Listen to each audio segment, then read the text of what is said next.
পল্টন ময়দানে আল্লাহর ওলিদেরকে আলেম ওলামা এবং ছাত্রদেরকে লাঠি দিয়ে সাপের মতো পিটায় হত্যা করে তাদের বুকের উপরে নৃত্য করেছে। আলেম ওলামাদেরকে ফাঁসি দিয়েছে। হেফাজত ইসলামের নেতৃবৃন্দকে নির্মমভাবে হত্যা করেছে। আমরা পরিষ্কার করে বলতে চাই, তোমরা চেয়েছিলে এইরকম ষড়যন্ত্র করে বাংলার জমিন থেকে ইসলাম বিদায় করে দিতে। তোমরা যারা ইসলাম বিদায় করতে চেয়েছিলে, তোমরাই বিদায় হয়ে গিয়েছো। আওয়াজ দিয়ে বলেন ঠিক কিনা? কোরআনুল কারীম 30 পারার ছোট্ট একটি সূরা, সূরা নাসর আপনাদের সামনে তেলাওয়াত করেছি। আল্লাহর কাছে তৌফিক কামনা করছে, ওগো আমাদের আল্লাহ, আমরা যেখান থেকে তেলাওয়াত করেছি, যে সূরা তেলাওয়াত করেছি, সেই সূরার আলোকেই আমাদেরকে কিছু কথা বলার, শোনার, বোঝার, আমাদের সকলকে আমল করার তৌফিক তুমি দান করো। চিল্লা বলুন আমিন। যে সূরাটি তেলাওয়াত করেছি, এই সূরাটির নাম হচ্ছে সূরা নাসর। এই সূরাটির মধ্যে আয়াত আছে 3টি, রুকু আছে 1টি। এই সূরাটি নাজিল হয়েছিল মদিনায়। এই সূরা এমন একটি মর্যাদা সম্পন্ন সূরা, হাদিসের মধ্যে আছে সূরা নাসর হচ্ছে কোরআনুল কারীমের 4 ভাগের 1 ভাগ। অর্থাৎ হাদিস শরীফের ভিতরে রাসূল পাক সাল্লাল্লাহু আলাইহি সাল্লাম বলেছেন, যে ব্যক্তি সূরা নাসর 4 বার তেলাওয়াত করবে, আল্লাহ পাক তার আমল নামায় কমপক্ষে 1 খতম কোরআন পড়ার সওয়াব লিখে দেবেন। সুবহানাল্লাহ বলে সবাই। সম্মানিত মুসল্লিবৃন্দ, শুধু তাই নয়, সূরা নাসরটি হচ্ছে কোরআনুল কারীমের নাজিলকৃত সর্বশেষ সূরা। সূরা নাসরের পরে পূর্ণাঙ্গ আর সূরা একটিও নাজিল হয়নি। তবে হ্যাঁ, খণ্ড খণ্ড কিছু আয়াত সূরা নাসরের পরে নাজিল হয়েছিল, কিন্তু পূর্ণাঙ্গ সূরা হিসাবে নাজিলকৃত কোরআনুল কারীমের শেষ সূরা হচ্ছে সূরা নাসর।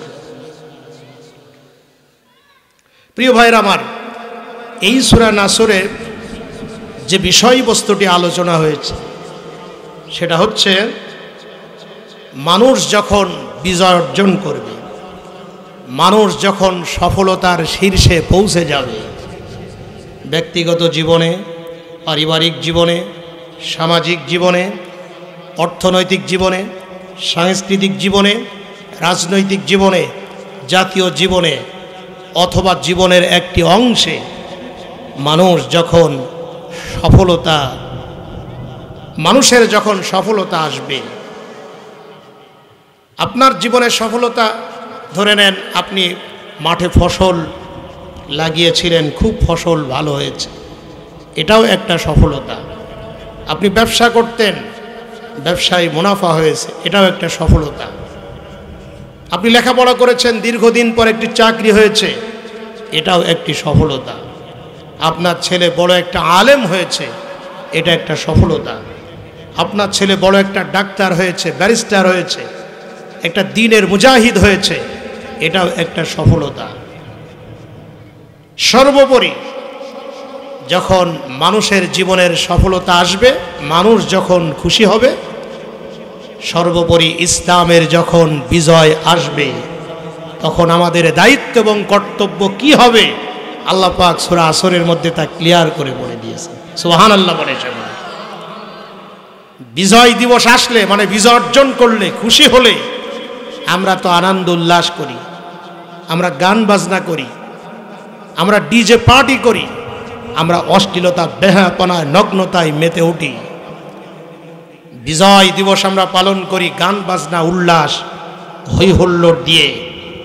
না, বিজয় দিবস ওইভাবে পালন করা যাবে না। যখন বিজয় আসবে, আমার জীবনের সফলতা আসবে, যে কোনো দিক থেকে হতে পারে, আমার জীবনের সফলতা আসবে, তথা ইসলামের বিজয় যখন আসবে, আল্লাহর দ্বীনের বিজয় যখন আসবে, যখন দেশ স্বাধীন হবে তথা বিজয় হবে, তখন আমাকে আপনাকে কি করতে হবে? আল্লাহ পাক এই সূরা নাসরের ভিতরে তা বলে দিয়েছেন। সুবহানাল্লাহ বলবেন না আপনারা? আমরা সে সূরা নাসরটি একটু তেলাওয়াত করি, সকলেই পড়েন। আউযু বিল্লাহি মিনাশ শাইতানির রাজিম। বিসমিল্লাহির রহমানির রহিম। ইযা জাআ নাসরুল্লাহি ওয়াল ফাth ওয়া রাআইতান নাসা ইয়াদখুলুনা ফি দীনিল্লাহি আফওয়াজা ফাসাব্বিহ বিহামদি রাব্বিকা ওয়াস্তাগফির ইন্নাহু কানা তাওয়াবা। যখন আল্লাহর সাহায্য এবং বিজয় আসবে, আল্লাহ পাক প্রিয় নবীকে লক্ষ্য করে বলছেন, ও আমার হাবিব সাল্লাল্লাহু আলাইহি ওয়াসাল্লাম, ও আমার রাসূল, ও আমার নবী, আপনি লক্ষ্য করে শুনুন। আল্লাহ পাক রাসূলকে লক্ষ্য করে বলছেন, ও হাবিব, যখন আল্লাহর পক্ষ থেকে সাহায্য এবং বিজয় আসবে, তখন আপনি দেখবেন দলে দলে মানুষ ইসলামের ভিতরে প্রবেশ করছে। সুবহানাল্লাহ বলেন। তখন আপনার কাজ হবে, তখন আপনার দায়িত্ব হবে কি? আপনি শুনুন নবী, তখন আপনার দায়িত্ব হবে আপনি তাসবিহ পড়বেন আর আল্লাহর প্রশংসা আদায় করবেন আর আপনি ইস্তেগফার করবেন। সুবহানাল্লাহ বলেন সকলে। বিজয় আসলে, সফলতা আসলে, সে দিনের বিজয় হোক, দেশ বিজয় হোক, জগদ্দল পাথর সরে যাক, এক কথায় মানুষ যখন বিজয় অর্জন করবে, জীবনের যে কোনো দিক বিভাগে বিজয় যখন অর্জন করবে, আল্লাহর সাহায্য যখন পাবে, তখন মানুষদের কি কাজ করতে হবে আল্লাহ সে কথা সূরার মধ্যে বলছেন, নাসরের ভিতরে, সূরা নাসরের ভিতরে। রাসূল পাক সাল্লাল্লাহু আলাইহি ওয়াসাল্লামকে লক্ষ্য করে বলার অর্থই হচ্ছে তাম পৃথিবীর মানুষদের লক্ষ্য করে আল্লাহ পাক এই কথাটি বলছেন। আমাদেরকেও লক্ষ্য করে আল্লাহ বলছেন, দুনিয়ার মানুষ শোনো, ইমানদার শোনো, যখন সফলতা আসবে, বিজয় আসবে, ইসলামের বিজয় আসবে, তখন তোমরা প্রথম কাজ হচ্ছে তোমরা আল্লাহর তাসবিহ আদায় করবে, আল্লাহর জিকির করবে। সুবহানাল্লাহ বলবেন না? কোন জিকির করতে হবে তাও হাদিসের মধ্যে আছে। বিজয় আসলে পরে, ধরে নেন 2024 সালের জুলাই আগস্টে আন্দোলনের পর 5ই আগস্টে একটি বিজয় হয়েছে, এটাও কিন্তু একটা বিজয়, যদিও পূর্ণাঙ্গ বিজয় হয়নি, তারপরেও আংশিক বিজয়। আওয়াজ দিয়ে বলুন ঠিক কিনা? এই বিজয় যখন এসেছে, বিজয় যখন আসবে, প্রথম কাজ হচ্ছে অহংকার করা যাবে না, গান বাজনা করা যাবে না, আনন্দ উল্লাস করা যাবে না, উন্মাদের মতো চলা যাবে না, যা ইচ্ছা তাই করা যাবে না। বিজয় আসলে পরে প্রথম কাজ হচ্ছে আল্লাহর জিকির করতে হবে, আল্লাহর তাসবিহ আদায় করতে হবে। কোন তাসবিহ পড়তে হবে? হাদিসের মধ্যে এটাও আছে, কোন তাসবিহ বেশি বেশি পড়তে হবে। অনেক তাসবিহ পড়তে হবে, তার মধ্যে বেশি কোন তাসবিহটি পড়তে হবে সেটা হচ্ছে সুবহানাল্লাহি ওয়া বিহামদিহি সুবহানাল্লাহিল আযীম। আপনারা বলুন তো, সুবহানাল্লাহি ওয়া বিহামদিহি সুবহানাল্লাহিল আযীম। এই তাসবিহটি, এই দোয়াটি এত মূল্যবান দোয়া, আল্লাহর রাসূল সাল্লাল্লাহু আলাইহি ওয়াসাল্লাম বলেছেন, যদি কোনো ব্যক্তি এই দোয়াটি 100 বার পড়ে, যেই লোকটি 100 বার এই দোয়াটি পড়বে, ওই লোকটি যদি সমুদ্রের ফেনা পরিমাণ গুনাহ করে, তারপরেও আল্লাহ তাকে মাফ করে দেবে। সুবহানাল্লাহ বলে সকলে। এই জন্য আমাদের উচিত বেশি বেশি করে এই দোয়াটি পড়া। যখন বিজয় আসে তখন এই দোয়া বেশি বেশি পড়তে হয়। সুবহানাল্লাহি ওয়া বিহামদিহি সুবহানাল্লাহিল আযীম। বুখারী শরীফের হাদিসের মধ্যে আছে যে সুবহানাল্লাহি ওয়া বিহামদিহি সুবহানাল্লাহিল আযীম, এই দোয়াটা পড়তে খুব সহজ, কিন্তু মিজানের পাল্লায়, নেকির পাল্লায় খুব বেশি ভারী হবে। সুবহানাল্লাহ বলেন সকলে। এই ধরনের আরো অনেক দোয়া আমরা পড়ব। যখন বিজয় আসবে আল্লাহর জিকির করতে হবে। আওয়াজ দিয়ে বলেন, আমরা সর্ব অবস্থায় বিজয় আসলে পরে জিকির করব কার? স্মরণ করব কার? সম্মানিত ভাইরা আমার, আল্লাহ রাব্বুল আলামিন বলছে, বান্দা আমার জিকির করবা, আমার জিকির করো। ইয়া আইয়ুহাল্লাযীনা আমানু যকুরুল্লাহ যিকরান কাসীরা ওয়াসাব্বিহুহু বুকরাতাও ওয়া আসীলা। হে ইমানদারগণ, আল্লাহর জিকির করো বেশি করে, বেশি বেশি করে তোমরা আল্লাহর জিকির করো। আর সকাল সন্ধ্যায় তোমরা আল্লাহর তাসবিহ পড়ো। আল্লাহ রাব্বুল আলামিন অন্য জায়গায় বলছেন কোরআনে, ফাযকুরুনি আযকুরুকুম ওয়াশকুরুলি ওয়ালা তাকফুরুন। তোমরা যদি আমার জিকির করো, আমাকে স্মরণ করো, আমি আল্লাহ তোমাদেরকে স্মরণ করব। তোমরা যদি আমাকে ডাকো, আমি আল্লাহ তোমাদেরকে ডাকবো। তাহলে আওয়াজ দিয়ে বলেন, আমরা ডাকবো কার? আমার আল্লাহর জিকির, আমার আল্লাহর ডাক, এটা কি আমাদের কি খারাপ লাগে না ভালো লাগে? কি যে মধুর নাম আল্লাহ। সবাই আল্লাহ আল্লাহ, কি যে মধুর নাম। ডাকলেও নাম সোহাগে ভোরে, নিত জোয়ার প্রেম সাগরে। ডাকলেও নাম সোহাগে ভোরে, নিত জোয়ার প্রেম সাগরে। গাথলে ও নাম মনের কাবাই, নাচে রক্ত ঘাম। কি যে মধুর নাম, বলেন আল্লাহ। সবাই আল্লাহ আল্লাহ, কি যে মধুর নাম। আল্লাহর নামের মতো মধুর নাম আকাশের নিচে জমিনের উপরে আর একটিও নেই। আওয়াজ দিয়ে বলেন ঠিক না? সম্মানিত ভাইরা আমার, তাহলে বিজয় আসতে পারে, সফলতা আসতে পারে। আমি যখন খুশির সংবাদ পাবো, ছেলের চাকরি হয়েছে, মেয়ের ভালো জায়গায় বিয়ে হয়েছে, ছেলে আলেম হয়েছে, ফসল ভালো হয়েছে, ব্যবসায় উন্নতি হয়েছে, ইসলামের বিজয় হয়েছে, যখন আমি এই সংবাদ পাবো, তখন আমার আল্লাহর জিকির করতে হবে। যদি আমি আল্লাহর জিকির না করি, যদি আমি আল্লাহকে স্মরণ না করি, তাহলে আল্লাহ পাকের গজব আমাদের উপরে আছে কি নাই?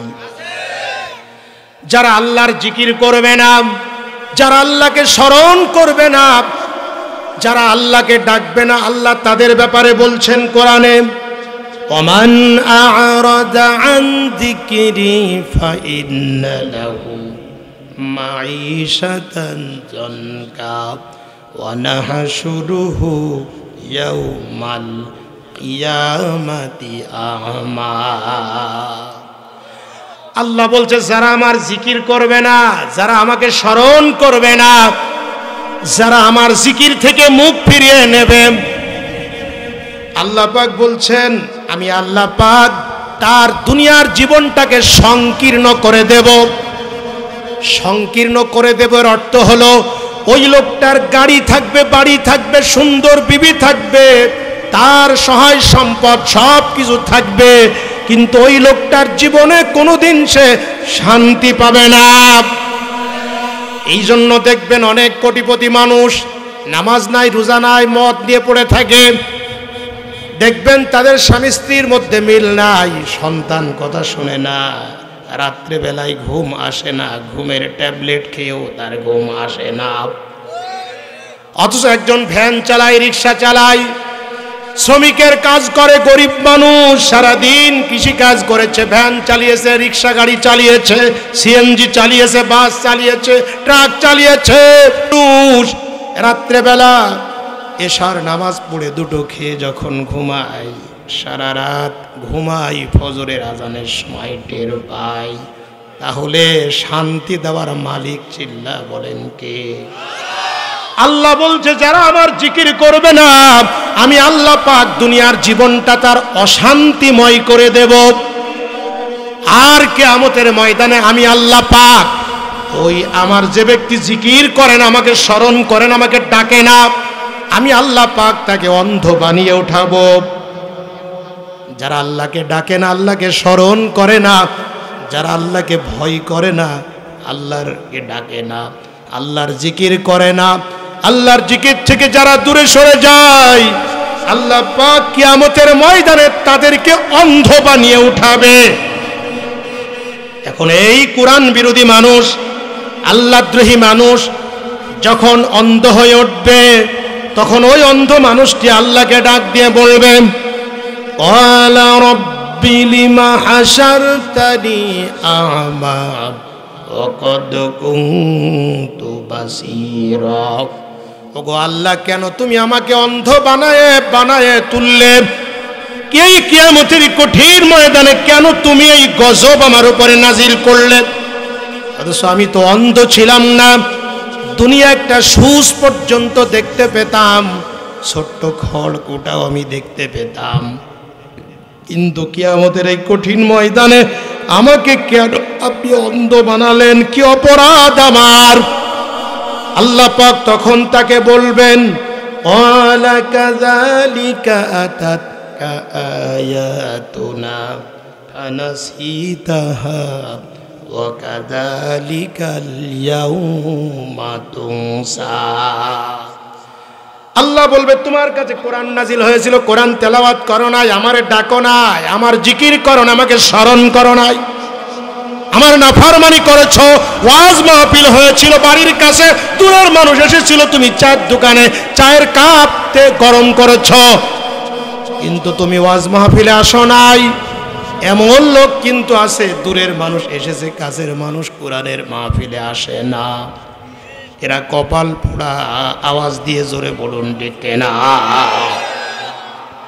আল্লাহ বলবে, যেহেতু আমার জিকির থেকে দূরে ছিলে, এই জন্য আমি আল্লাহ পাক তোমাকে অন্ধ বানিয়ে উঠিয়েছি। শুধু অন্ধ হবে না, যারা আল্লাহকে ডাকেন, আল্লাহর স্মরণ করে না, আল্লাহ পাক তাদেরকে জান্নাতেও ঢোকাবেন না। পাখির গানে গানে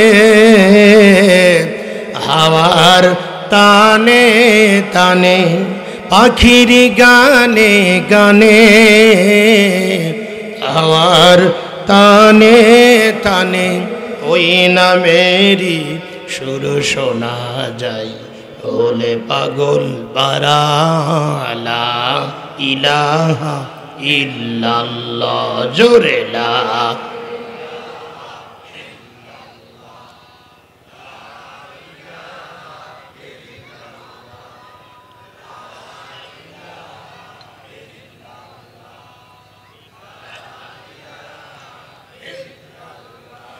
লা ইলাহা ইল্লাল্লাহু মুহাম্মাদুর রাসূলুল্লাহ সাল্লাল্লাহু আলাইহি ওয়াসাল্লাম। সফলতা আসলে, আল্লাহর সাহায্য আসলে, বিজয় আসলে আওয়াজ দিয়ে বলেন, আমরা স্মরণ করব কার? জিকির করব কার? এই অর্ডার আল্লাহর। আওয়াজ দিয়ে বলেন ঠিক না? এখন জিকির মানে কি? আমরা আমাদের দেশে অনেক রকমের জিকিরের কোয়ালিটি দেখি, এক একজন এক এক রকম জিকির করে, এক একজন এক এক রকম। কেউ বলে কেউ ফেরে না খালি হাতে বাবা তোমার দরবারে, আবার কেউ কেউ বলে, মানে এক একজন এক এক রকম জিকির করে, আমি ওগুলো বলতে যাচ্ছি না। আসলে মনে রাখতে হবে, জিকির শুধুমাত্র সুবহানাল্লাহ, আলহামদুলিল্লাহ, আল্লাহু আকবার, লা ইলাহা ইল্লাল্লাহ, শুধুমাত্র এগুলি জিকির নাই। জিকিরের অনেকগুলি অর্থ হয়। জিকিরের একটা অর্থ হলো আল্লাহর কোরআন তেলাওয়াত করা। কোরআন তেলাওয়াত করা হলো সর্বোত্তম জিকির। আফজালুজ যিকর তেলাওয়াতিল কোরআন। নবীজি বলছে কোরআন তেলাওয়াত করা হলো সর্বোত্তম জিকির। সুবহানাল্লাহ বলেন। আলহামদুলিল্লাহ যেমন জিকির, আল্লাহু আকবার যেমন জিকির, লা ইলাহা ইল্লাল্লাহ মুহাম্মাদুর রাসূলুল্লাহ সাল্লাল্লাহু আলাইহি সাল্লাম এটা যেমন জিকির, অনুরূপভাবে কোরআন তেলাওয়াত করা জিকির। তাহলে জিকিরের একটা অর্থ হলো আল্লাহর কোরআন। আল্লাহ পাক বলছেন, দলিল হলো জিকির অর্থ কোরআন, তার দলিল হলো আল্লাহর কোরআনের আয়াত। আল্লাহ বলছেন, ইন্না নাহনু নাযালনা যিকরা ওয়া ইন্না লাহু লাহাফিজুন। ইন্না নাহনু নাযালনা যিকর, এই জিকির অর্থ হচ্ছে আল্লাহর কোরআন। তাহলে জিকির অর্থ কোরআন আমরা বুঝলাম। জিকির আর একটা অর্থ হলো নামাজ। আপনি বলবেন, হুজুর জিকিরের অর্থ যে নামাজ, এর দলিল কে? এর দলিল হলো সূরা জুমার ওই আয়াতটা। আল্লাহ পাক বলেন, ইয়া আইয়ুহাল্লাযীনা আমানু ইযা নুদিয়া লিস-সালাত মিন ইয়াউমিল জুমআ ফাসআউ ইলা যিকরিল্লাহ। জিকিরের দিকে এসো। এই জিকির মানে নামাজ।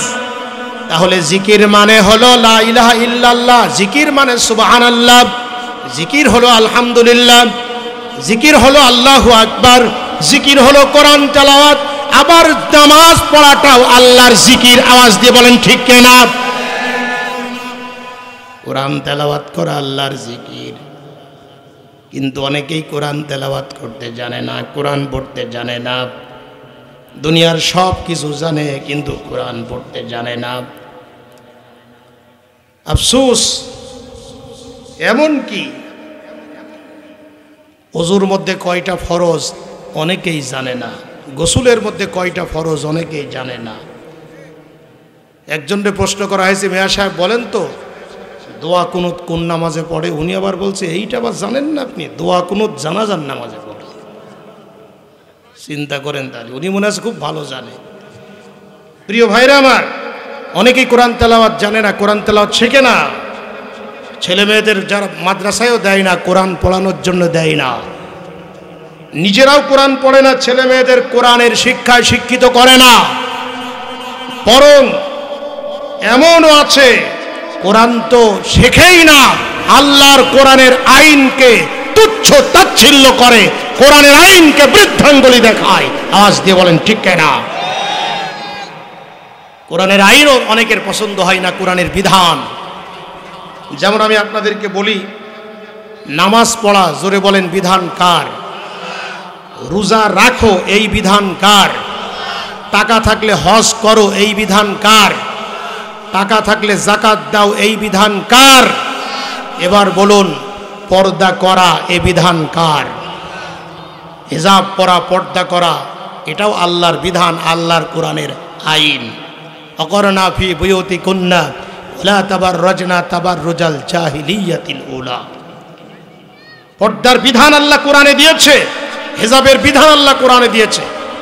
অথচ আমাদের এই ৫৬,০০০ বর্গ মাইলের এই বাংলাদেশে আমরা কিছুদিন আগে দেখলাম, কক্সবাজার উখিয়া থানার এক কলেজের অধ্যাপক, উনি ক্লাসে গেল, যেই মেয়েরা ক্লাসে বুরখা পরে হিজাব পরে এসেছে ওই মেয়েদেরকে তুচ্ছ তাচ্ছিল্য করলো, ব্যঙ্গ করলো, বলল তোমরা যারা বুরখা পরেছ তোমাদেরকে ডাকাতের মতো দেখাচ্ছে। বলল তোমরা যদি বুরখা পড়তে চাও তাহলে কলেজে কেন এসেছো? তোমরা মাদ্রাসায় চলে যাও। অপমান করেছে, বুরখা পরার কারণে ডাকাত বলেছে, এবং বলেছে এই কলেজে বুরখা পরে আসা যাবে না, তুমি মাদ্রাসায় চলে যাও যদি বুরখা পড়তে চাও।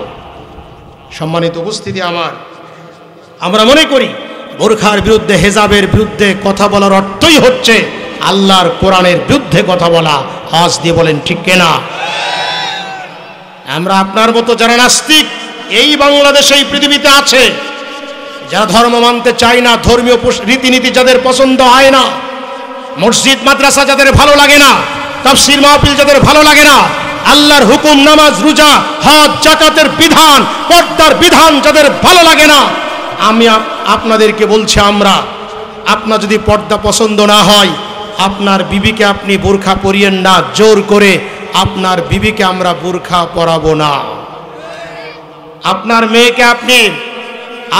মেয়েকে আপনি বোরখা পরিয়েন না, জোর করে আপনার মেয়েকে আমরা বোরখা পরাবো না। কিন্তু আমরা বলছি, আপনি এই 90% মুসলমানের বাংলাদেশে দাঁড়িয়ে বোরখা পরা মেয়েকে টিটকারি করবেন, কটাক্ষ করবেন, তুচ্ছ তাচ্ছিল্য ব্যঙ্গ করবেন, বাংলার মুসলিম এটা ভালোভাবে নেবে না। আওয়াজ দিয়ে চিল্লা বলেন ঠিক কিনা? আমরা আজকের এই 13 দিন ব্যাপী তাফসীরুল কোরআন মাহফিলের এই ভোলা জেলার এই মাহফিল থেকে, 13 দিন ব্যাপী তাফসীরুল কোরআন মাহফিল থেকে ওই নাস্তিকদের আমরা পরিষ্কার করে জানিয়ে দিতে চাই, এটা শাহজালালের জমিন, এটা খানজাহানের জমিন। এই জমিনের মানুষ, বাংলার মানুষ, এশার আযান শুনতে শুনতে বাংলার মানুষ ঘুম পড়ে ঘুমিয়ে যায়। বাংলার মানুষ ফজরের আযান শুনে বাংলার মানুষের ঘুম আসে। এই দেশে আল্লাহু আকবার ধ্বনিতে সূর্য ওঠে, এই দেশে আল্লাহু আকবার ধ্বনিতে সূর্য ডোবে। সুতরাং আমরা বলতে চাই, নামাজ, রোজা, হজ, যাকাত, আল্লাহর এই পর্দা, আল্লাহর এই বিধানের বিরুদ্ধে যদি কেউ বৃদ্ধাঙ্গুলি দেখায়, তুচ্ছ তাচ্ছিল্য করে, ব্যঙ্গ করে, যে হাত দিয়ে পর্দার বিরুদ্ধে কথা বলবে, ওই হাত ভেঙে চুরে চুরমার করে দেওয়া হবে। আওয়াজ দিয়ে বলুন ঠিক কিনা?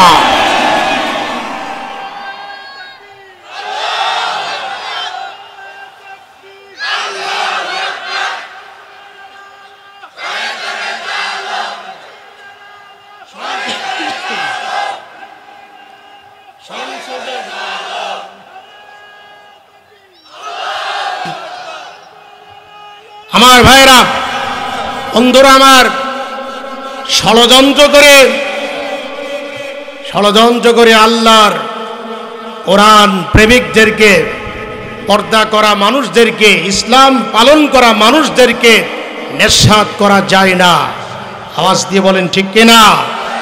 বরং যারা ষড়যন্ত্র করে, ইসলামে মূল্যবোধী বিশ্বাসী মানুষদের বিরুদ্ধে যারা ষড়যন্ত্র করে, তারাই পালিয়ে যায়। আওয়াজ দিয়ে বলেন ঠিক কিনা?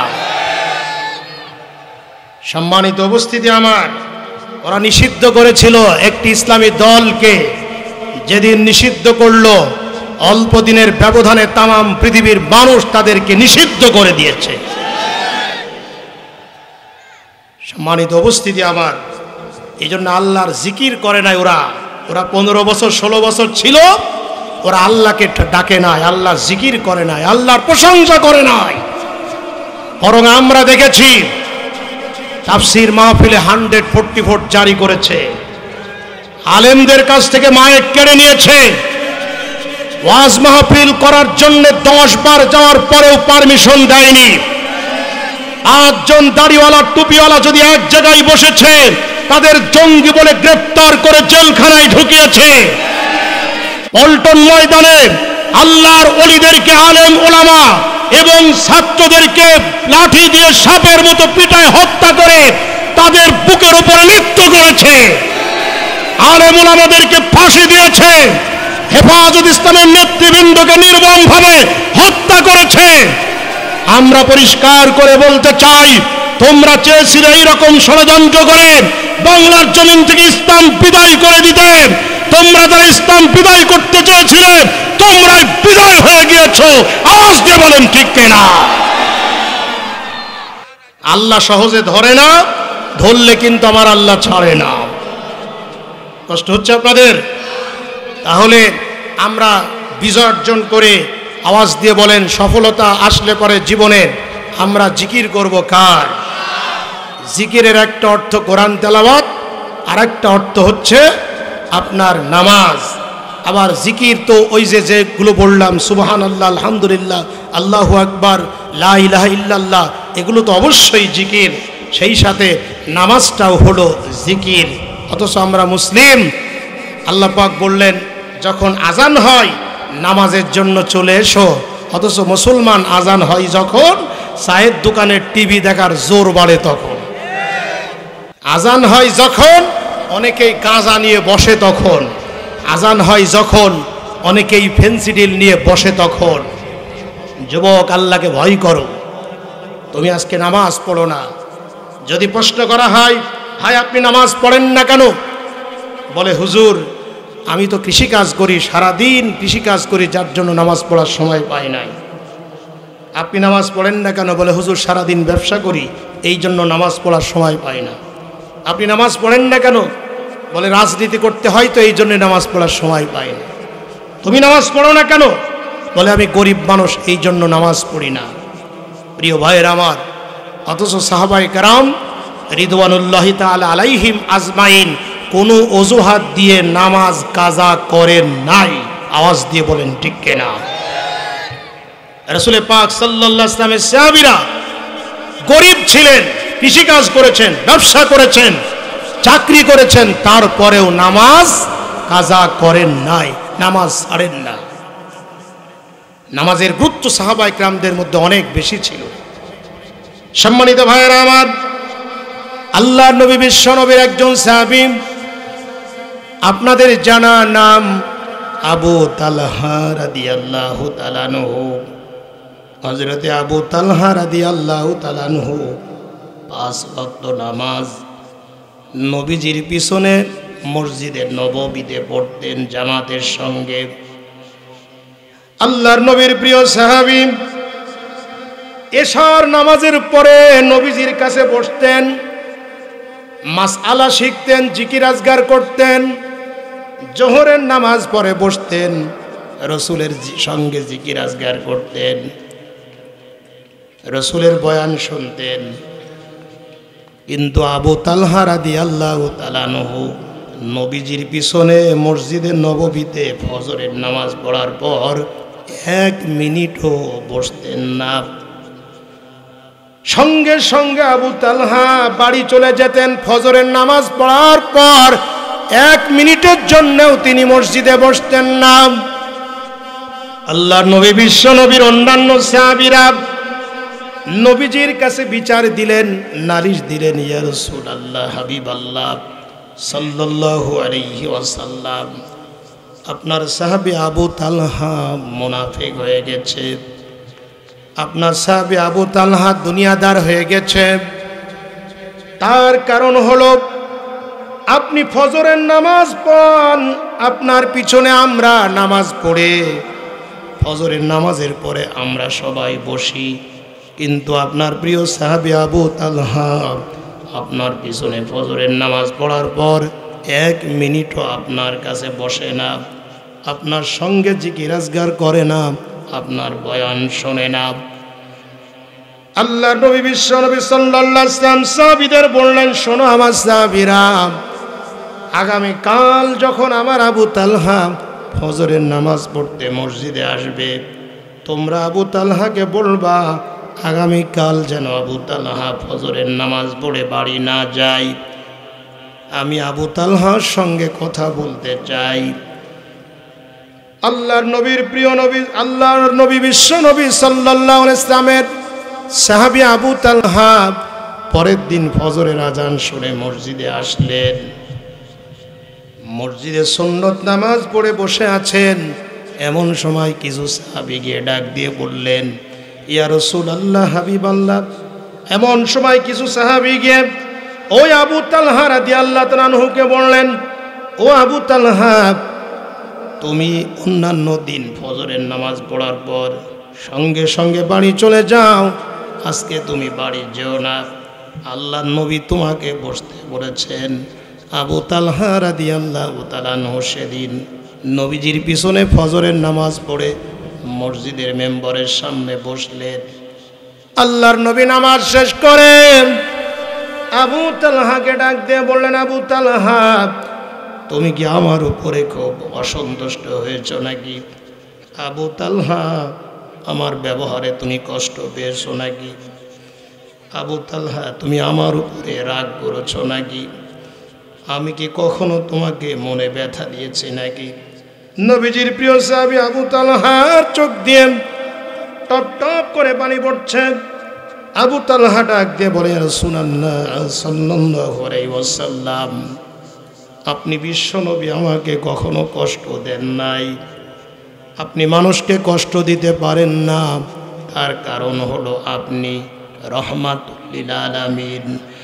ওমা আরসালনাকা ইল্লা রহমাতাল লিল আলামিন। নবী গো, আপনি জগৎবাসীর জন্য রহমত। আপনি কখনো আমাকে কষ্ট দেন নাই, আপনি কাউকে কষ্ট দেন না, আপনি তো রহমাতুল লিল আলামিন। আল্লাহর নবী তখন আবু তালহাকে ডাক দিয়ে বললেন, আবু তালহা, তাহলে জবাব দাও, ফজরের নামাজ পড়ার পর আমার সব সাহাবী আমার সামনে বসে আমার সাথে জিকির করে, আমার ওয়াজ শোনে, আমার বয়ান শোনে, কিন্তু তুমি আবু তালহা আমার পিছনে ফজরের নামাজ পড়ার পর সঙ্গে সঙ্গে কেন বাড়ি চলে যাও? আবু তালহা বলে, ইয়া রাসূলুল্লাহ, হাবিবাল্লাহ সাল্লাল্লাহু আলাইহি ওয়াসাল্লাম, আপনার সাহাবেরা যেমন আপনার পিছনে ফজরের নামাজ পড়ে আপনার বয়ান শোনে নবী গো, আমারও ইচ্ছা হয় আমি আপনার কাছে বসে আপনার বয়ান শুনি, আপনার নসিহত শুনি, কিন্তু নবী গো, আমরা স্বামী স্ত্রী দুজন মিলে নামাজ পড়ার মতো একটি মাত্র কাপড়। নবী গো, আমি যখন নামাজ পড়ার জন্য মসজিদে আসি, আমার বিবি ঘরের কোনায় চুপ করে বসে থাকে। আমি নামাজ পড়ে বাড়ি যাওয়ার পর আমার গায়ের কাপড়টা খুলে দেওয়ার পর আমার বিবি ওই কাপড়টা পরে নামাজ পড়ে। ও নবী গো, জোহরের নামাজ পড়ে যদি দেরি করে যায়, আমার বিবির নামাজ কাজা হয় না, কারণ জোহরের পরে অনেক সময় ধরে ওয়াক্ত থাকে। এশার পরে যদি আমি দেরি করে যাই, তাহলে আমার বিবির নামাজ কাজা হয় না, কারণ এশার পরে নামাজের অনেক সময় ধরে ওয়াক্ত থাকে। কিন্তু নবী গো, ফজরের নামাজের পর নামাজের বেশি ওয়াক্ত বাকি থাকে না। আমি যদি আপনার কাছে বসে বয়ান শুনি, নসিহত শুনি, আপনার কাছে বসে জিকির করি, তাহলে আমার বিবির নামাজ কাজা হয়ে যাবে। নবী গো, আমি এই জন্য আপনার মতো বিশ্বনবী মুহাম্মদ রাসূলুল্লাহ সাল্লাল্লাহু আলাইহি ওয়াসাল্লামের বয়ান ফজরের পরে শুনতে পারি না। আল্লাহর নবী বিশ্বনবী আমার আবু তালহার মুখ থেকে হৃদয় বিদারক কথা শুনে বিশ্বনবী চোখের পানি আটকাতে পারলেন না। বিশ্বনবী আমার আবু তালহাকে ডাক দিয়ে বললেন, আবু তালহা, তোমার প্রতি আমার ধারণা খারাপ ছিল, তুমি আমারে মাফ করে দিও। আবু তালহা, তুমি যে এত গরিব আমি তো জানতাম না। আবু তালহা, বেশক তুমি আল্লাহর জান্নাতি। আল্লাহর নবী বিশ্বনবী আমার আবু তালহার জন্য দুই হাত তুলে চোখের পানি ছেড়ে দিয়ে বললেন, রব্বুল আলামিন, আমার আবু তালহাকে তুমি জান্নাতের উচ্চ মাকাম দান করো। 10 জন সাহাবী দুনিয়াতে জান্নাতের সার্টিফিকেট পেয়েছিলেন, তার মধ্যে হযরত আবু তালহা রাদিয়াল্লাহু তাআলা আনহু একজন। তাহলে যে কথা বলছিলাম, অজুহাত দিয়ে নামাজ কাজা করি আমরা, ব্যবসার অজুহাত দিয়ে নামাজ পড়ি না, চাকরির অজুহাত দিয়ে নামাজ পড়ি না, যৌবনকালের অজুহাত দিয়ে নামাজ পড়ি না, কৃষিকাজ করার অজুহাত দিয়ে নামাজ পড়ি না, গরিব হয়েছে এই অজুহাত দিয়ে নামাজ পড়ি না, আমি নদীতে মাছ মারি এই অজুহাত দিয়ে নামাজ পড়ি না। অথচ বিশ্বনবী সাহাবীরা এত গরিব, এক কাপড়ে স্বামী স্ত্রী নামাজ পড়েছেন, তারপরেও নামাজ ছাড়েন নাই। এই জন্য ভাইরা আমার, আল্লাহর নবী বিশ্বনবী নামাজের গুরুত্ব দিয়েছেন নামাজের ব্যাপারে বিশ্বনবী সাল্লাল্লাহু আলাইহি ওয়াসাল্লাম এত গুরুত্ব দিয়ে বলেছেন, তাগিদ দিয়েছেন, বাইনাল মুসলিমি ওয়াল কুফরি তারকুস সালাত, মুসলমান আর কাফের পার্থক্য হলো নামাজ। মুসলমান নামাজ পড়ে আর কাফের নামাজ পড়ে না। আওয়াজ দিয়ে বলুন ঠিক না? as-salatu imaduddin, মান আকামাহা ফাকাদ আকামাদ-দ্বীন ওয়া মান তারাকাহা ফাকাদ হাদামাদ-দ্বীন। নামাজ ধর্মের খুঁটি। যে ব্যক্তি নামাজ কায়েম করলো সে ব্যক্তি ধর্মকে ঠিক রাখলো, আর যে ব্যক্তি নামাজ ছেড়ে দিল সে ব্যক্তি ধর্মকে ধ্বংস করলো। আউয়ালু মা ইউহাসাবু বিহিল আবদু ইয়াউমাল কিয়ামাতিস সালাহ, কিয়ামতের দিন সর্বপ্রথম নামাজের হিসাব নেওয়া হবে। মা সালাকাকুম ফি সাকার ক্বালু লাম নাকু মিনাল মুসাল্লিন, জাহান্নামীদের প্রশ্ন করা হবে, কেন তোমরা জাহান্নামে এসেছো? ওরা বলবে আমরা মুসল্লি ছিলাম না। আমি নামাজের এই কথাটুকু একটু গুরুত্ব দিয়ে এই জন্য বললাম, আমার মুয়াজ্জিন সাহেব বলল আমাদের মসজিদে ফজরের নামাজে মুসল্লি কমে গিয়েছে। মনে রাখবেন, বাংলার জমিনে ওই দিন ইসলাম কায়েম হবে যেই দিন জুমার নামাজে যতগুলি মুসল্লি হয়, ফজরের নামাজে মুসল্লি যেই দিন অতগুলো হবে, সেদিন বাংলার আকাশ বাতাসে কালিমার পতাকা উঠবে। আওয়াজ দিয়ে বলেন ঠিক কিনা? এই জন্য জিকিরের একটা অর্থ হচ্ছে নামাজ। আল্লাহ আমাদের সকলকে, নারী পুরুষ, ছোট বড়, ধনী গরিব, আল্লাহ আমাদের সকলকে নামাজি হওয়ার তৌফিক দান করো, আমিন বলেন সকলে। প্রিয় ভাইরা আমার, আসুন তাহলে আমি আপনাদের সামনে সূরা নাসর থেকে কিন্তু আলোচনা করছি। বিজয় এবং সাফল্য যখন আসবে, প্রথম কাজ হচ্ছে আল্লাহর তাসবিহ আদায় করতে হবে, আল্লাহর জিকির করতে হবে, আল্লাহকে স্মরণ করতে হবে। 2 নম্বর কাজ হচ্ছে আল্লাহর প্রশংসা আদায় করতে হবে। আল্লাহর প্রশংসা কেন আদায় করব? যেহেতু তিনি বিজয় দেওয়ার মালিক। আল্লাহ যদি সাহায্য না করে আমরা কোনোদিন সফলতার শীর্ষে পৌঁছাতে পারবো না। আওয়াজ দিয়ে বলেন ঠিক কিনা? এই যে আমাদেরকে আল্লাহ তৌফিক দিয়েছেন বলেই আমরা মাহফিলে আসতে পেরেছি। আল্লাহ পাক তৌফিক দেন বলে এই কোরআনের মাহফিলে সহযোগিতা করতে পারি। আল্লাহ পাক তিনি তৌফিক দেন বলেই আমরা পরীক্ষা দিয়ে পাশ করতে পারি। আপনি বলবেন, হুজুর আমার মেধা অনেক ভালো, আমি পরীক্ষা দিয়েছি পাশ করেছি। আপনার থেকে অনেক মেধা ভালো ছেলে এবং মেয়ে তারা পরীক্ষায় ফেল করে। আপনি বলবেন, হুজুর আমি লেখাপড়া করেছি, চাকরি পেয়েছি লেখাপড়া করার কারণে। আপনার চাইতে বেশি লেখাপড়া করেও অনেকেও চাকরি পায়নি। আপনি বলবেন, হুজুর আমি কষ্ট করে ব্যবসা করে আমি এত বড় ব্যবসায়িক হয়েছি। আপনার থেকে অনেক টাকা ইনভেস্ট করে অনেকেই পুঁজি ঘোরাতে পারে নাই। আপনি বলবেন, হুজুর আমরাই তো এই 2024 সালের জুলাই আগস্টে আমার দেশের তরুণ যুবক ছাত্র জনতা এরাই তো বিজয় ছিনিয়ে এনেছে। আমরা বলবো না, এদের মতো আরো বহুত মানুষ সংগ্রাম আন্দোলন করেছে পৃথিবীতে, তারা বিজয় অর্জন করতে পারে নাই। সব বিজয় দেওয়ার মালিক, সফলতা দেওয়ার মালিক একমাত্র আল্লাহ। আল্লাহর সাহায্য ছাড়া মানুষ সফল কাম হতে পারে না, আল্লাহর সাহায্য ছাড়া বিজয় হতে পারে না। এজন্য প্রশংসা হবে একমাত্র আল্লাহর। আওয়াজ দিয়ে বলেন ঠিক কিনা? আল্লাহর প্রশংসা আদায় করতে হবে। প্রিয় ভাইরা আমার, আল্লাহর প্রশংসা আদায় করতে হবে। আলহামদুলিল্লাহি রব্বিল আলামিন, সমস্ত প্রশংসা সেই রবের যিনি জগৎ সমূহের প্রতিপালক। লাইন শাকারতুম লাযিদান্নাকুম, আমরা যদি আল্লাহর প্রশংসা করি আল্লাহ আমাদের নিয়ামত বাড়িয়ে দেবে। সুবহানাল্লাহ বলেন। আর নাশুকরি করলে আল্লাহ নিয়ামত ছিনিয়ে নেবে। এরকম একটা হাদিস আপনারা পড়েছিলেন, আমাদের হুজুরও পড়েছে, আপনারাও পড়েছিলেন। মুসলিম শরীফের একটি হাদিস, বনী ইসরাইলের 3 জন ব্যক্তিকে আল্লাহ পাক পরীক্ষা নিয়েছিলেন। 2 জন ব্যক্তি আল্লাহর শুকরিয়া আদায় করে নাই, ওই 2 জন ব্যক্তিকে আল্লাহ পাক গজব দিয়ে ধ্বংস করে দিয়েছিলেন। আর একজন ব্যক্তি আল্লাহর শুকরিয়া আদায় করার কারণে বাড়িয়ে দিয়েছিলেন। সুবহানাল্লাহ। বনী ইসরাইলের 3 জন ব্যক্তি, একজন কুষ্ঠরোগী, একজন তাক পড়া, আর একজন অন্ধ। এই 3 জন ব্যক্তির কাছে আল্লাহ রাব্বুল আলামিন ফেরেশতা পাঠিয়ে দিল একটা মানুষ রূপে, মানব রূপে একজন ফেরেশতা মানুষের রূপ ধরে ওই তিনজন ব্যক্তির কাছে আসলো। প্রথমে কুষ্ঠরোগীর কাছে গিয়ে বলল, ও আল্লাহর বান্দা তুমি কি চাও? লোকটি বলল, আমার গায়ে কুষ্ঠরোগ, মানুষ আমাকে দেখে ঘৃণা করে, আমারে কেউ পাশে বসতে জায়গা দেয় না। আমার গায়ের রোগ যদি ভালো হয়ে যেত তাহলে আমি আল্লাহর কাছে শুকরিয়া আদায় করতাম। আল্লাহর ফেরেশতা লোকটির গায়ে হাত বুলিয়ে দেওয়ার সাথে সাথে কুষ্ঠরোগ ভালো হয়ে গেল। জোরে বলেন, সব ক্ষমতার মালিক কে?